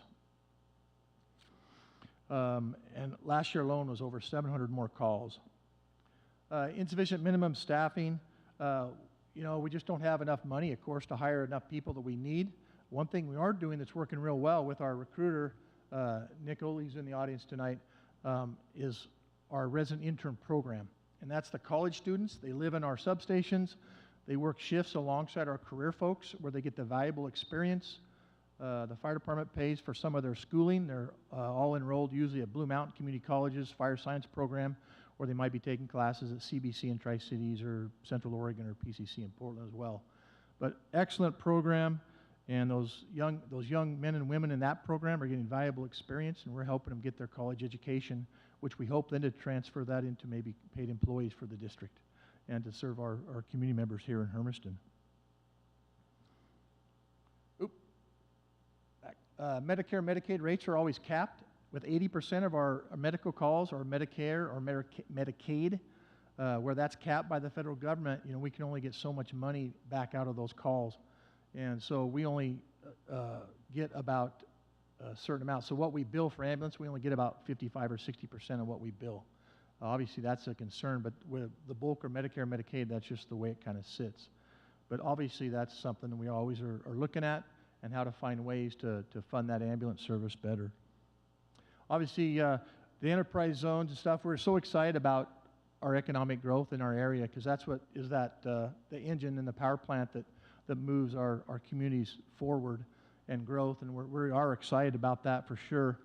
And we look forward to working with the city and the county in those areas as we move forward into that, so that when those places of those big facilities do come into the area, we can provide the proper service to them, but that also takes money. And lastly, just talk a little bit about our employees. Post-traumatic stress disease, I know that's an issue in the law enforcement side too. We're definitely seeing it in the fire department with some of our folks with coming out of the pandemic, and just the stresses they see every day, day and night, you know, in and out all the time with the men and women, what they're doing. And they do a tremendous job, but it does take a toll on them for sure. And so we see that, and some of the things we're working on that is we have a great chaplaincy that we do with the Hermiston Police Department, and 4 gentlemen that do that are awesome. We also have employee assistance program, and one of the new systems I'm working with is the community counseling services out of Heppner. I'm working on a contract with those folks to provide my own counselor to our firefighter medics, because we got to be preventive on this, and we got to get ahead of it before that turns into a problem. Kind of just in summary, again, I want to thank you for your time. Nick will probably start handing out. I want to leave you with a leave behind of kind of this presentation. Really what this is, you know, we have a complex area, which is great with our economy and how it runs. But, you know, between, you know, the rail systems, transport systems with the freeways, we have industrial sites, the agricultural sites and chemicals that go with that, with extreme wind events that we can get. It is a complex system for us to provide fire and EMS services in. But we're excited about where we're at today and where we're headed in the future. It's been a pretty big transition year for us with the bond, enabling us to do some stuff, buy the needed equipment, and work on some station work.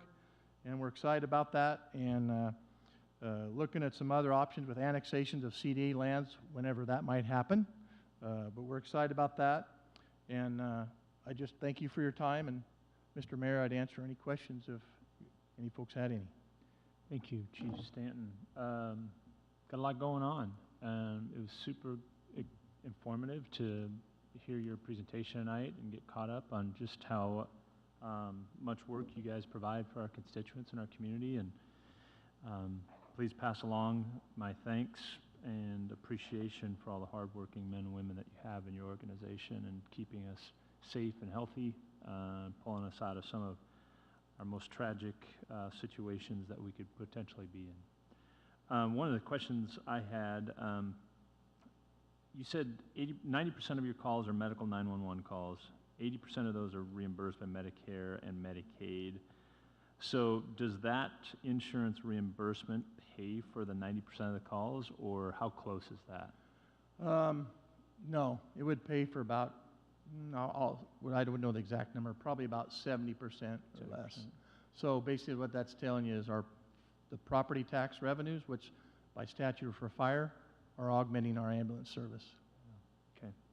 And then the other question I had to do with, I didn't understand when you said you cover 209 square miles of fire protection, but your EMS service goes 620 square miles. What's the difference there? So the fire district is the city of Hermiston, the city of Stanfield, and the surrounding areas.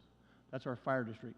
So then add another 400 square miles, which would be Umatilla, Echo, and all that area halfway to Pendleton, including a little bit to the south, Morrow County, is that extra ambulance ASA that we get from the county commissioners that we have, and we've been serving that for at least 2 or 3 decades as far as the size. So it's 200 plus for that fire district, for fire protection rescue services, and then another additional 400 on top of that, so we serve everybody for West County in ambulance transport. And that's because those areas don't have Don't ambulance have any, services. don't have the money or any personnel to provide those paramedics 24 hours a And day. that's a contract then you make with those communities in the Yeah, county? ambulance services, it's an enterprise that is given out by the county. The counties are responsible for providing ambulance services for the state of Oregon. Okay. How about other questions or comments from counselors? Yes, Counselor Duran? In one of your slides, you talked about maintaining or needing to maintain a 3-point ISO rating. What is ISO? ISO is Assurance Service Organization. They're the ones that rate fire departments for your fire insurance premiums. So the lower the number, the lower your premiums would be for your fire insurance on your property, on your homes. Like I said, a 3 or higher is the top 8% of the country. So that's a great number. We're proud of that. So that's why we want to maintain that very urgently. We want to maintain that 3, if not try to go for a 2.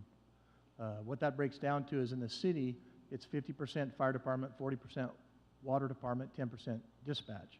Anywhere outside a city, it's 10% dispatch still, but 90% of the fire department. That's why we have to carry the 5 water tenders along with all our engines and ladder trucks. And that's a cost savings to the residents of this Yes, community. you so bet. businesses and homeowners. You bet. Yep. Yes. I had additional Counselor Brown. questions. Thank you so much. You showed us a picture of your board. Now, is that a representation of each of the cities that you So serve? that is somewhat. We have a representation from the city of Hermiston, one outside of the city of Hermiston, one from the city of Stanfield, one from outside the city of Stanfield, and then one is at large. And that's how the board put it together when we consolidated the 2 fire districts, Hermiston and Stanfield, back in 2016. And since we have some youth advisors, how do you advertise for any open positions to serve on your board?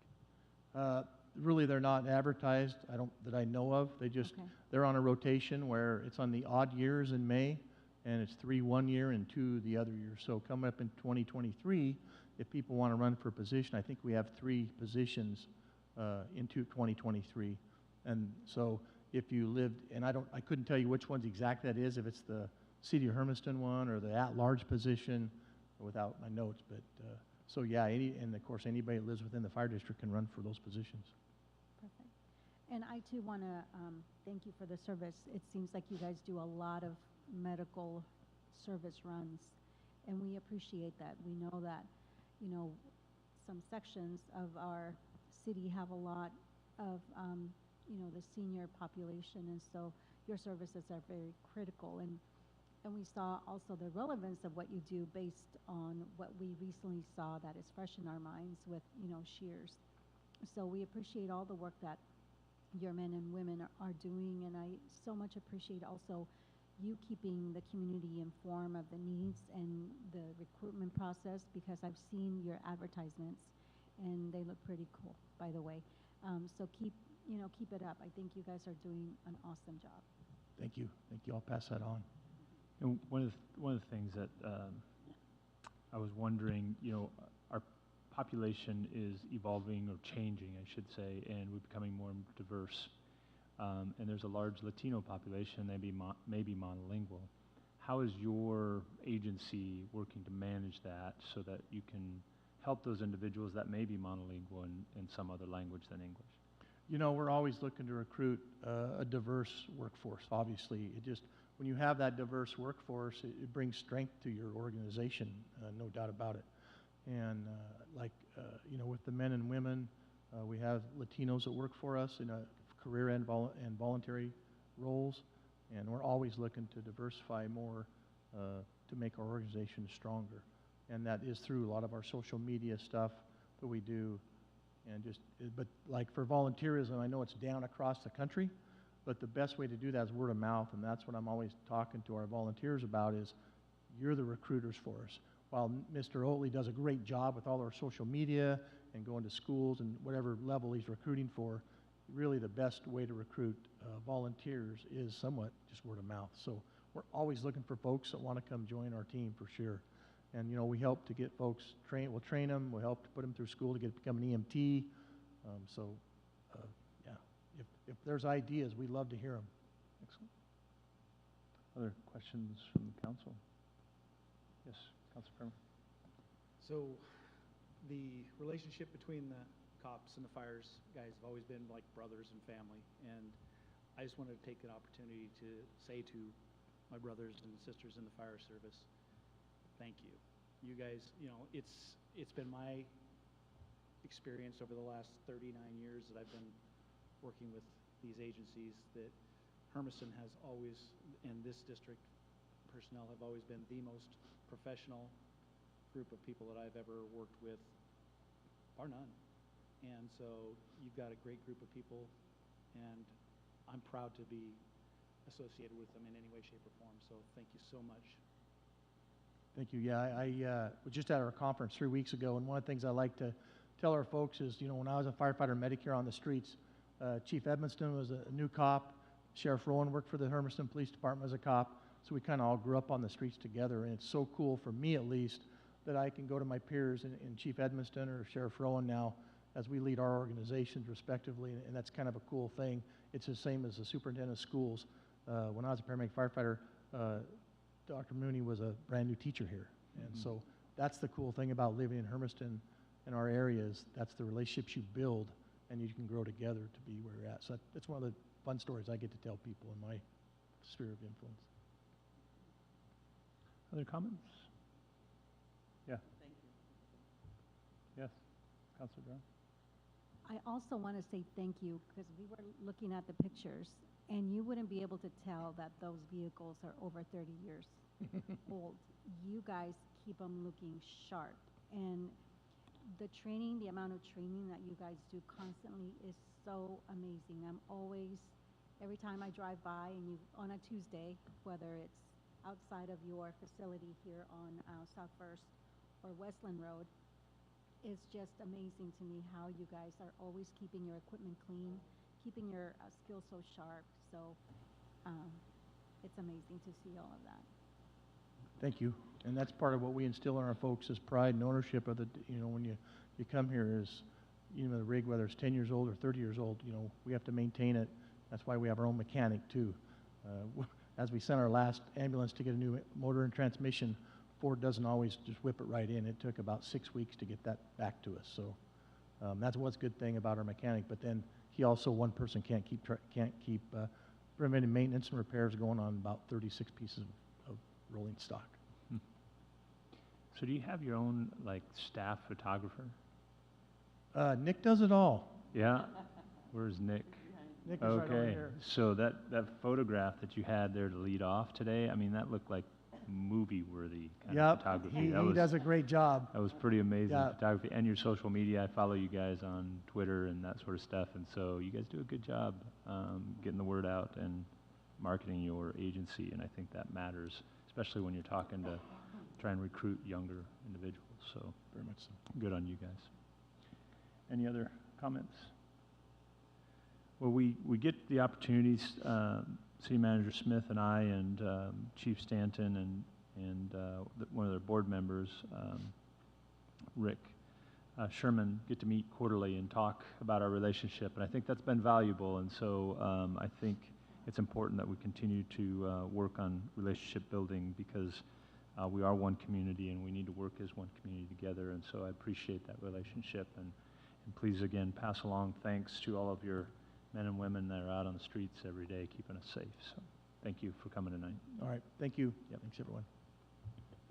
All right. We're going to move on to our first opportunity for citizen input, and that is on non-agenda items. So if there is a topic that the community would like to speak to that's not on our current agenda, please come up to the microphone up front, introduce yourself by name and address, and direct your comments to me.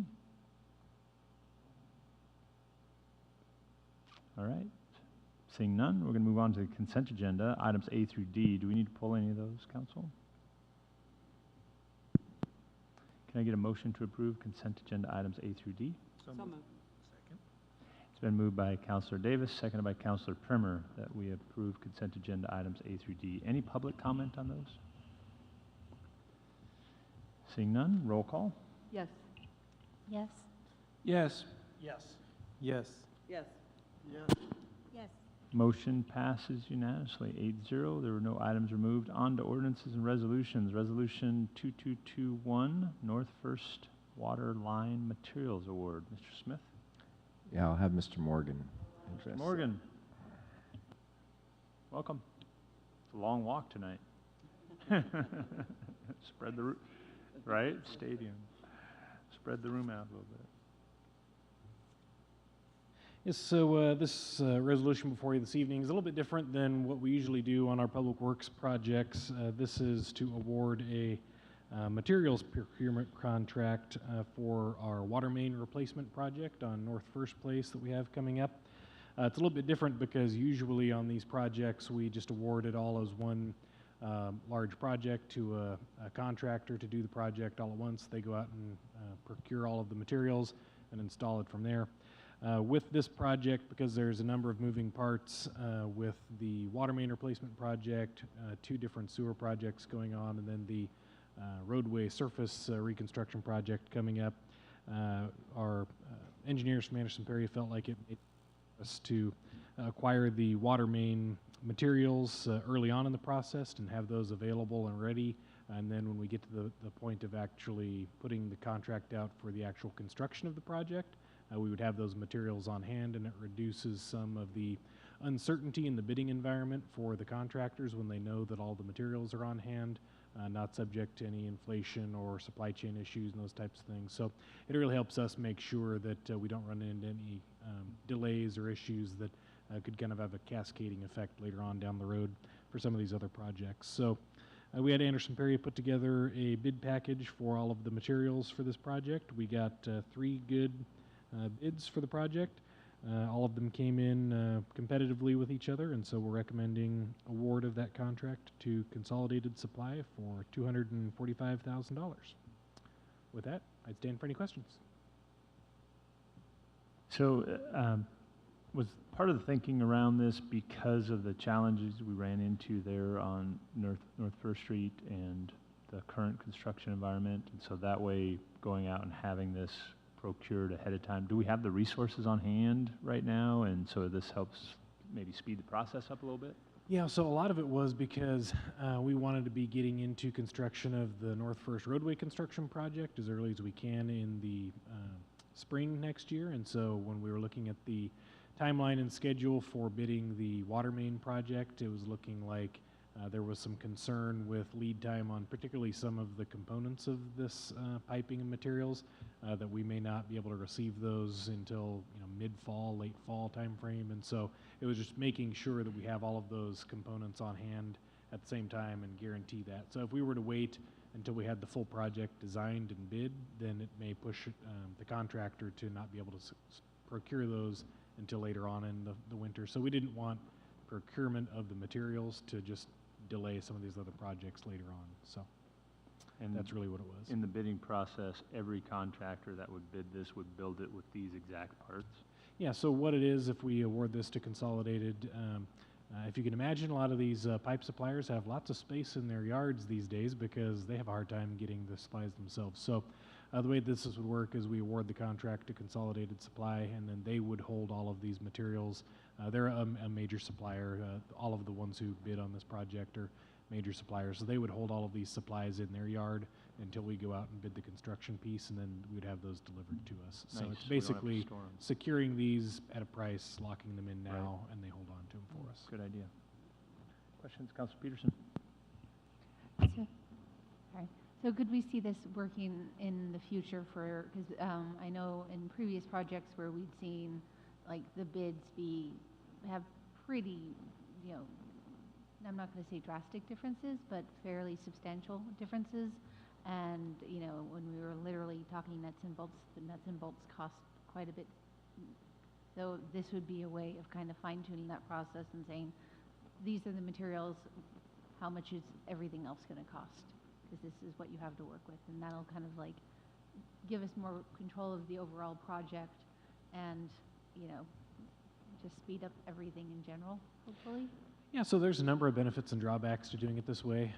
If there's a project where, for example, with our lift station number 3 decommissioning project, one of the the single largest items is boring under the rail line, and so when there's kind of an unknown on something like that, or a major component, going out to bid individually for that, piece of work can help bring all of the bids for the rest of the work, a lot tighter, because sometimes people are just, those contractors are guessing, and they're all going to include a certain amount of fluff in their bid to ensure that they can cover that if they don't know what the price is. But if we give them the exact price, it can help reduce some of that. And so I think there's a number of other benefits. Also, something that we may consider in the future, we have another large water main project coming up that's in the range of around $1 million to replace mains in the downtown area in the next 2 years. And I think something like this may work, because by the city going out and purchasing all of these materials ourselves ahead of time, it can actually help us open up the opportunity for more smaller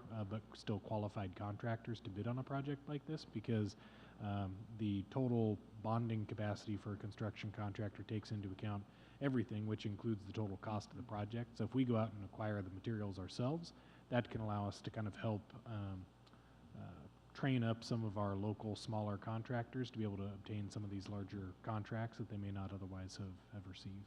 So there's a number of benefits, but we kind of need to have, and that's one of the other benefits with having the capital improvement plan in place, is it allows us to kind of look down the road a little bit more and be a little bit more purposeful about some of these types of projects. However, one of the drawbacks is that it's not free to go through this process, so we do have to go through the process of paying Anderson Perry to go through a full bid process and develop the bidding documents and all those types of things. So from a cost standpoint there, it's kind of a wash. It just takes a little bit more forethought in going this route. Councilors? Yeah. Councilor Primer? To me, it seems that it's a win for us, just because by eliminating the possibility of, this is going to cost more, well, this is going to cost more, well, this is going to cost more, where we have to wait 6 months, and in that 6 months, the price goes up 17%.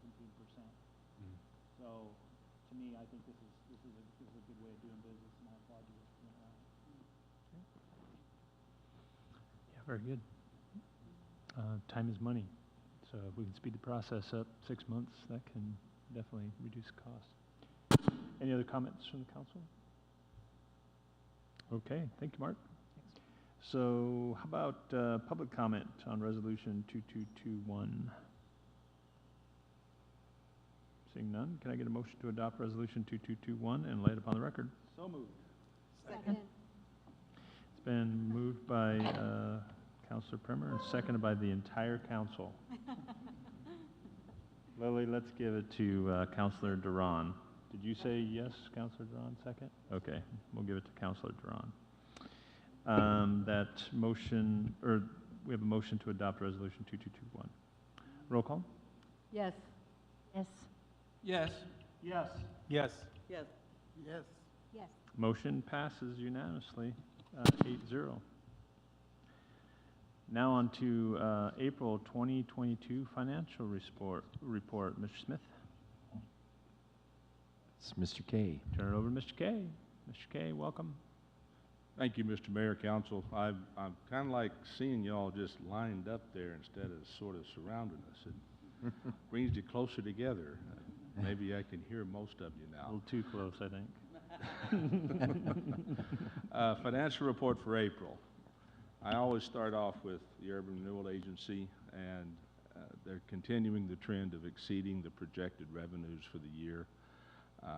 You were kind enough last month to pass our supplemental budget. He is now under budget for the year. We have accounted for the kiosks that were not in the budget. It's looking very solid for the year. We have our general fund revenue and transfers in April. We had a projected variance of just about 4% on revenues. We're a little low. I'll tell you why. Some other things have happened last month. That was an accounting issue that we've had to fix. On the expenditure side, you saw last month that we were basically 431 over. We're now 531,000 under. We did a transfer out of the reserve fund into the general fund for debt service. We overlooked that the debt service was already in the utility fund. So we put money back into the reserve fund this month. and that's why you see those expenditures are much lower. Average that out, it's about $1.3 million for the 2 months, which would put us right on average. But it was simply an accounting error. We transferred funds we shouldn't have transferred. But we're looking good for the year. We're 15% under on our general fund expenditures. Again, a tribute to our department heads. When I look at the departments in the general fund, again, after the supplemental, everybody is in line and looking good so far for the year through 10 months. We looked at the supplemental very closely to make sure we didn't have anybody have expenditures above authority. I'm hopeful we guessed right. I'm not thinking we're going to have a problem, but we're running pretty tight with some of the departments. I think we'll be fine in it overall. And then where are we in the year as far as general fund and minimum reserve requirement? We're right now roughly 2 times over the minimum reserve requirement. I project that we'll finish the year in comfortable position. And as we do, as what's now become the 3rd year we will do it, July 1, we will move a lot of overhead allocations and in lieu of taxes from Hermiston Energy Services into the general fund to carry us through the dry months, even though we're not going to have that problem because we do have the ARP money. But that's going to become standard. That has become standard practice. I'll be glad to answer any questions up to this point. Okay. Then we get into our utility and street funds. Again, we had a couple of supplemental items in the utility fund and HES. They're looking very solid for the year on resources and expenditures. Regional Water Fund is still going to be impacted for the rest of the year by the Shears plant fire. And that will be a continuing issue. I know that we're trying to do something to try to get potable water to make sure those facilities are still going to be able to run. But that will continue to be a source of irritation in the Regional Water Fund. And then as I get into the capital expenditure projects, I did a little something different this month just for the convenience of the council. Many of these projects don't change much month to month. But I tried to bold on this one as, for instance, the lift station number 3 upgrade. Now, I don't think you can read that, but this is one that discusses the boring contractor hit something metal that Mr. Morgan told you about, and it's going to set us back a while. And the impact is it could have a potential 25% increase in the cost of the project. Those are the kinds of things I think you want to see and highlight those things that are good or bad of consequence. The rest of these particular items, there was no significant change in what happened from last month's update. So I kind of want to highlight where things have happened for your benefit. And then here, the North First water line replacement. I guess Mr. Morgan thought about giving kudos to their new capital projects manager, because you mentioned on his suggestion, less disruptive to public and businesses affected to fully continue the water line project with the roadway demolition project. So we're trying to get some symbiotic relationships there going. This will slide the actual water line project back a few months because of that. No significant changes to the other projects there. And then we have what I call our city capital projects report. You'll notice that the local improvement district is there no more. We had a small number choose to pay their assessments in full. Most of them are going to choose to pay on time on the assessments with the lid. The airport apron project we hope to be done by the end of June in this fiscal year. And Mr. Arts is working to get Riverfront Park rebuild and the equipment in place. And Mr. Smith updated the City Hall current update. He was kind enough to take the finance staff through a tour, and they all looked at it and said, "Boy, sure looks small." And I'm thinking, well, that's okay. So with that, I'd be glad to stand any questions.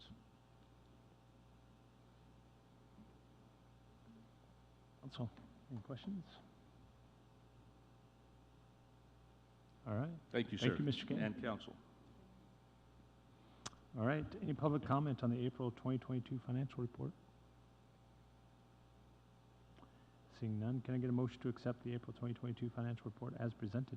So moved. Second. Been moved by Counselor Davis, seconded by Counselor Spicer Kuhn, to accept the April 2022 financial report as presented. Roll call. Yes.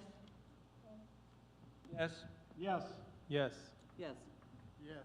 Yes. Motion passes unanimously. On to city committee reports. Who would like to go first? The Parks and the Parks and Recreation Committee had a tour led by Mr. Morgan. We trekked through grass and weeds and wet, and it was wild. Where was And- this tour? The the new Hayfield. straw. Hayfields. Yeah. Yeah. If you listen to Carlisle Harrison, it was to the top of Immigrant Butte. Immigrant Butte. Oh, Yeah. that's what that's called. So he knew exactly where it was. Because he's been around as long as the Butte. He may have came over as an immigrant. As one of our famous counselors used to say. There's gold. Yep. Anything else at the Parks and Rec? That was a tour that night. Okay. Looking at potential future park development on Very good hayfields. views, very lovely views, and nice. Yeah, perfect. How about other things, other committee reports? Oh, we just had a meeting of the City of Hermiston Public Infrastructure Committee. Generally, we got a lot of updates on a lot of the projects that the city has going. In fact, there were so many projects, we couldn't get through them all in the time that we had. We did get a good briefing on Hermiston Energy Services and the way they run and the way they get their income.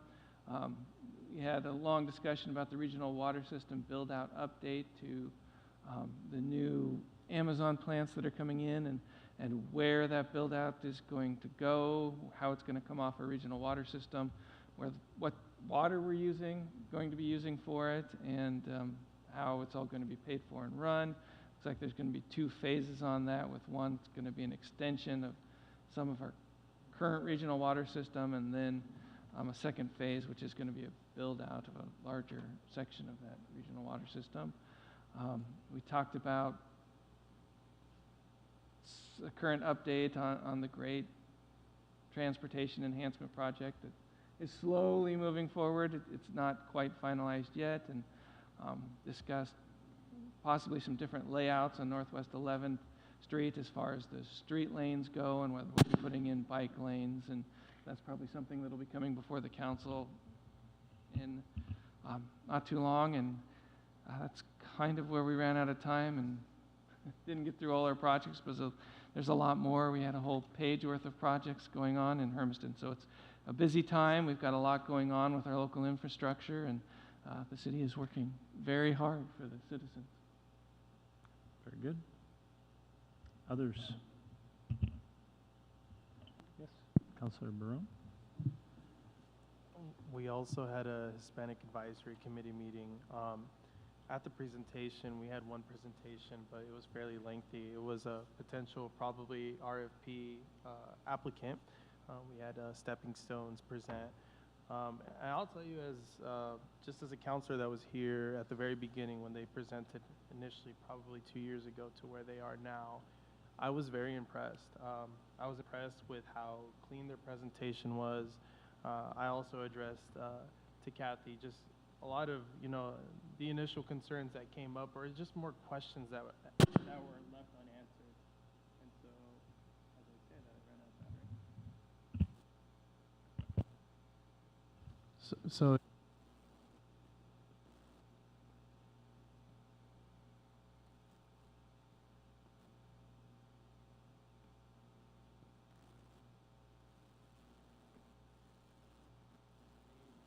thought it was very clean. Nice, third one's a charm. And I look forward to the ideas and the projects that Stepping Stones have. I hope that they're going to go through the application process. I know that they mentioned that, but where they are now versus where they began, they've definitely done a lot of homework.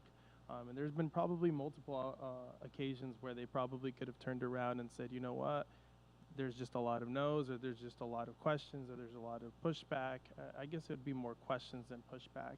And so I admire Kathy for continuing to move forward. She's built a bigger team. She's got more people behind her. There's more entities. We just had a joint session figuring out how to tackle that. So overall, I was very impressed as when that, like I said, started from the very beginning to where they are now.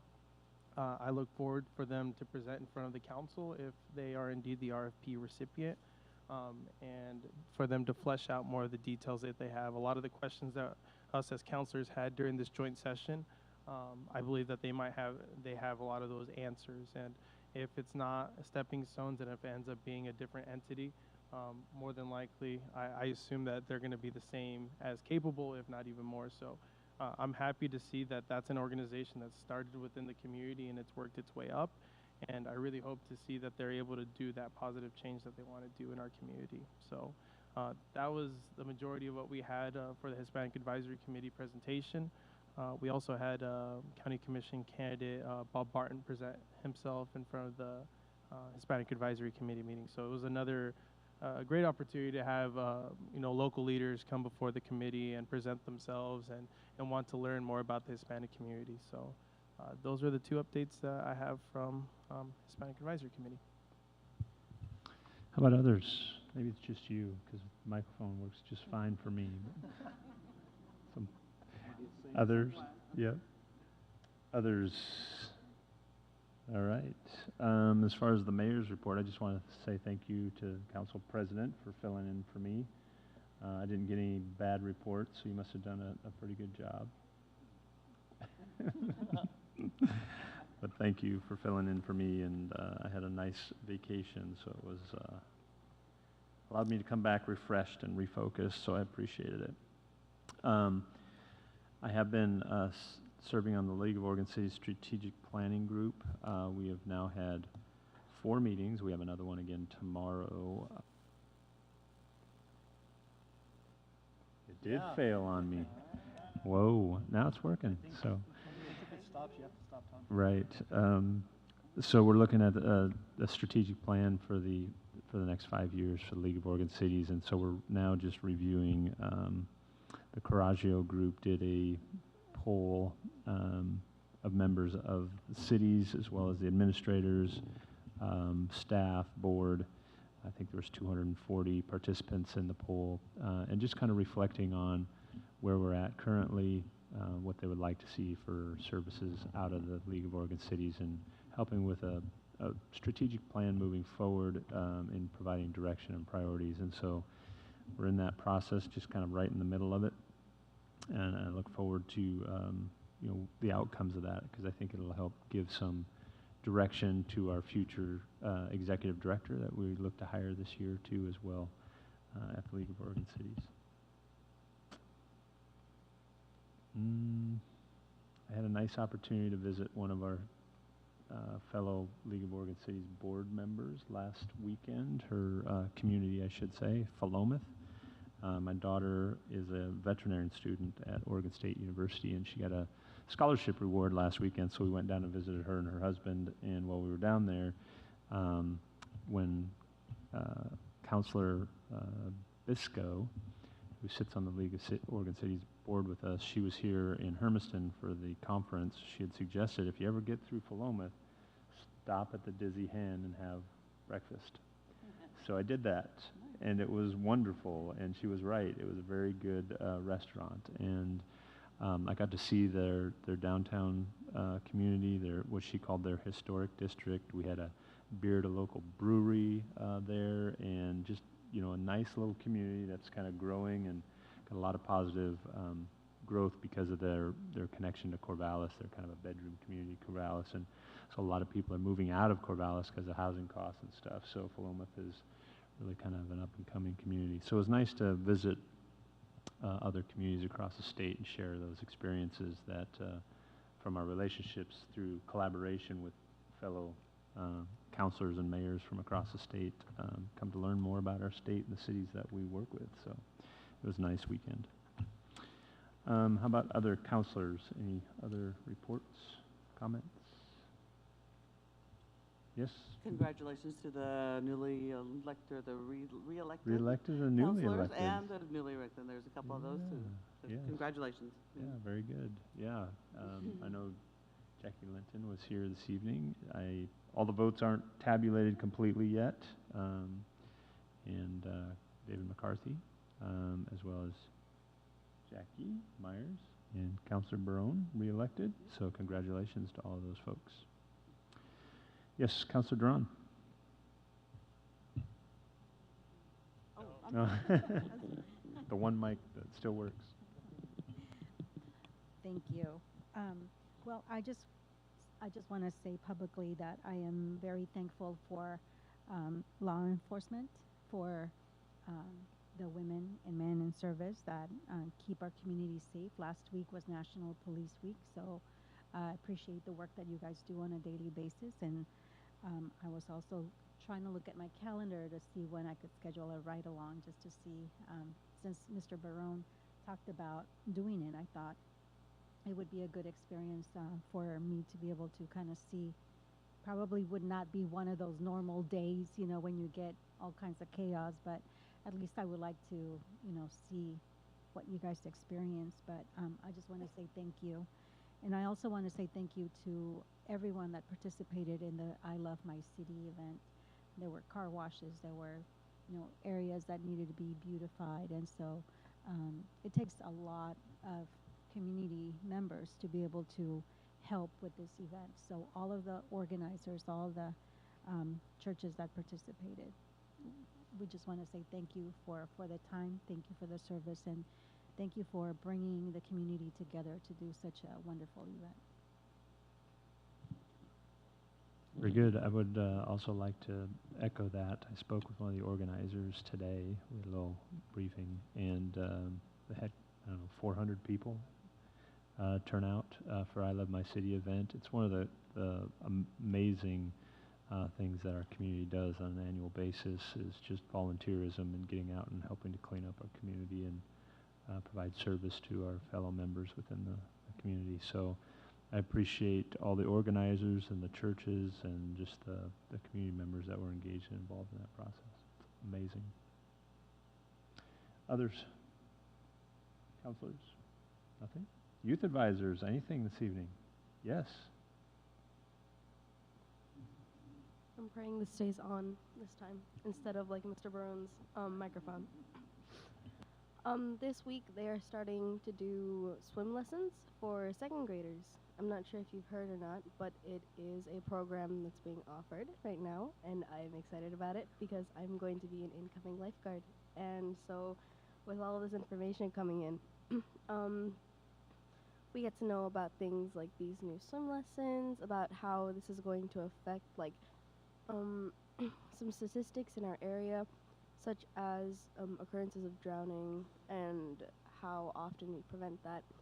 And with these lessons, we are hoping to teach those kids how to not only just like learn how to swim, but learn how to prevent themselves from drowning. So just like turning over and floating, just like staying buoyant on the surface. So it's just these little things to help them like get on the right track. They're also starting a program where if you have a trashy life vest, like one that you would get, say, at Dollar Tree, and you blow up like the ones with the little nozzles, you bring them in and they will give you a Coast Guard approved life jacket.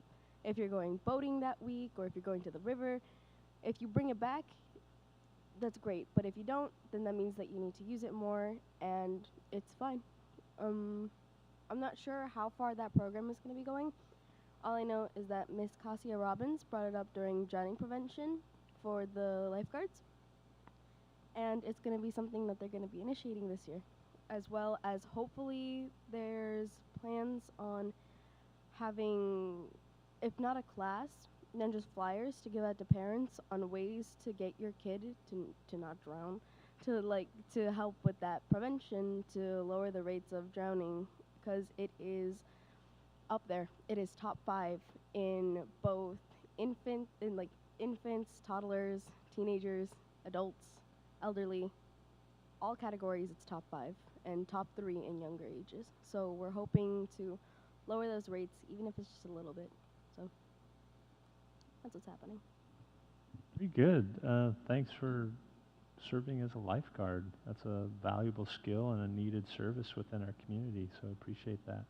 And you're right, you know, it's a partnership between Parks and Rec and the school district to help second graders hopefully learn to swim, but at least learn not to drown. And I love the life jacket program. Is that something new, Mr. Smith? All right, so through the Parks and Rec department. Great. We need to get some more publicity out about that. Looking at Daniel. All right, anything else from the youth advisors? Yes, Ms. Doherty? Okay, so more within the school, because of Memorial Day, our Hermiston High School is having some guest speakers who are veterans come on Friday and speak to the student body in an assembly. So we're very thankful for them, and we're all looking forward to hearing their experiences. Also, recently we've had track and tennis and golf, I believe, all competing at districts. We have multiple people moving on to state, and I think tennis is regionals. We haven't had a state yet. So we're excited for those sports. And then a lot of our clubs like National Honor Society and FFA are having their final meetings where parents and community members are coming and getting involved.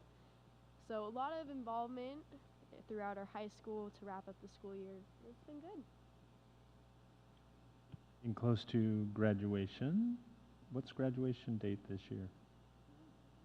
June 9th, okay. I think softball did pretty good too, if I remember right. Yeah. Kind of important to me, so you should remember that one. Anything else? Manuel? Nothing? All right. Thanks, youth advisors. Mr. Smith? Yes, thank you. First, I want to thank all of you for the flexibility for having our special meeting tonight. I think it was a success. I was happy for that, and you know, we set the schedule as if we would get a little more public comment, but we just roll with the punches. Wanted to just give an update on, we're continuing to watch interest rates as far as the pension obligation bonds and looking at some other options that might be available to us, and so we'll just wanted to let the council know we're continuing to watch that. And then, as Mr. Kay pointed out, City Hall continues to move forward. They're pouring curb and gutter, and they're pouring, starting to pour sidewalk probably in the next few days. So just things keep moving forward, and the inside, they've started painting, taping and texturing, so it just keeps going. So it's exciting to see it come together. And I don't have anything else tonight. No projected. You got an over-under? October 1st is still my date. That's way too safe. I'm safe. Way too safe. All right. Nothing else for the good of the order, then we are adjourned.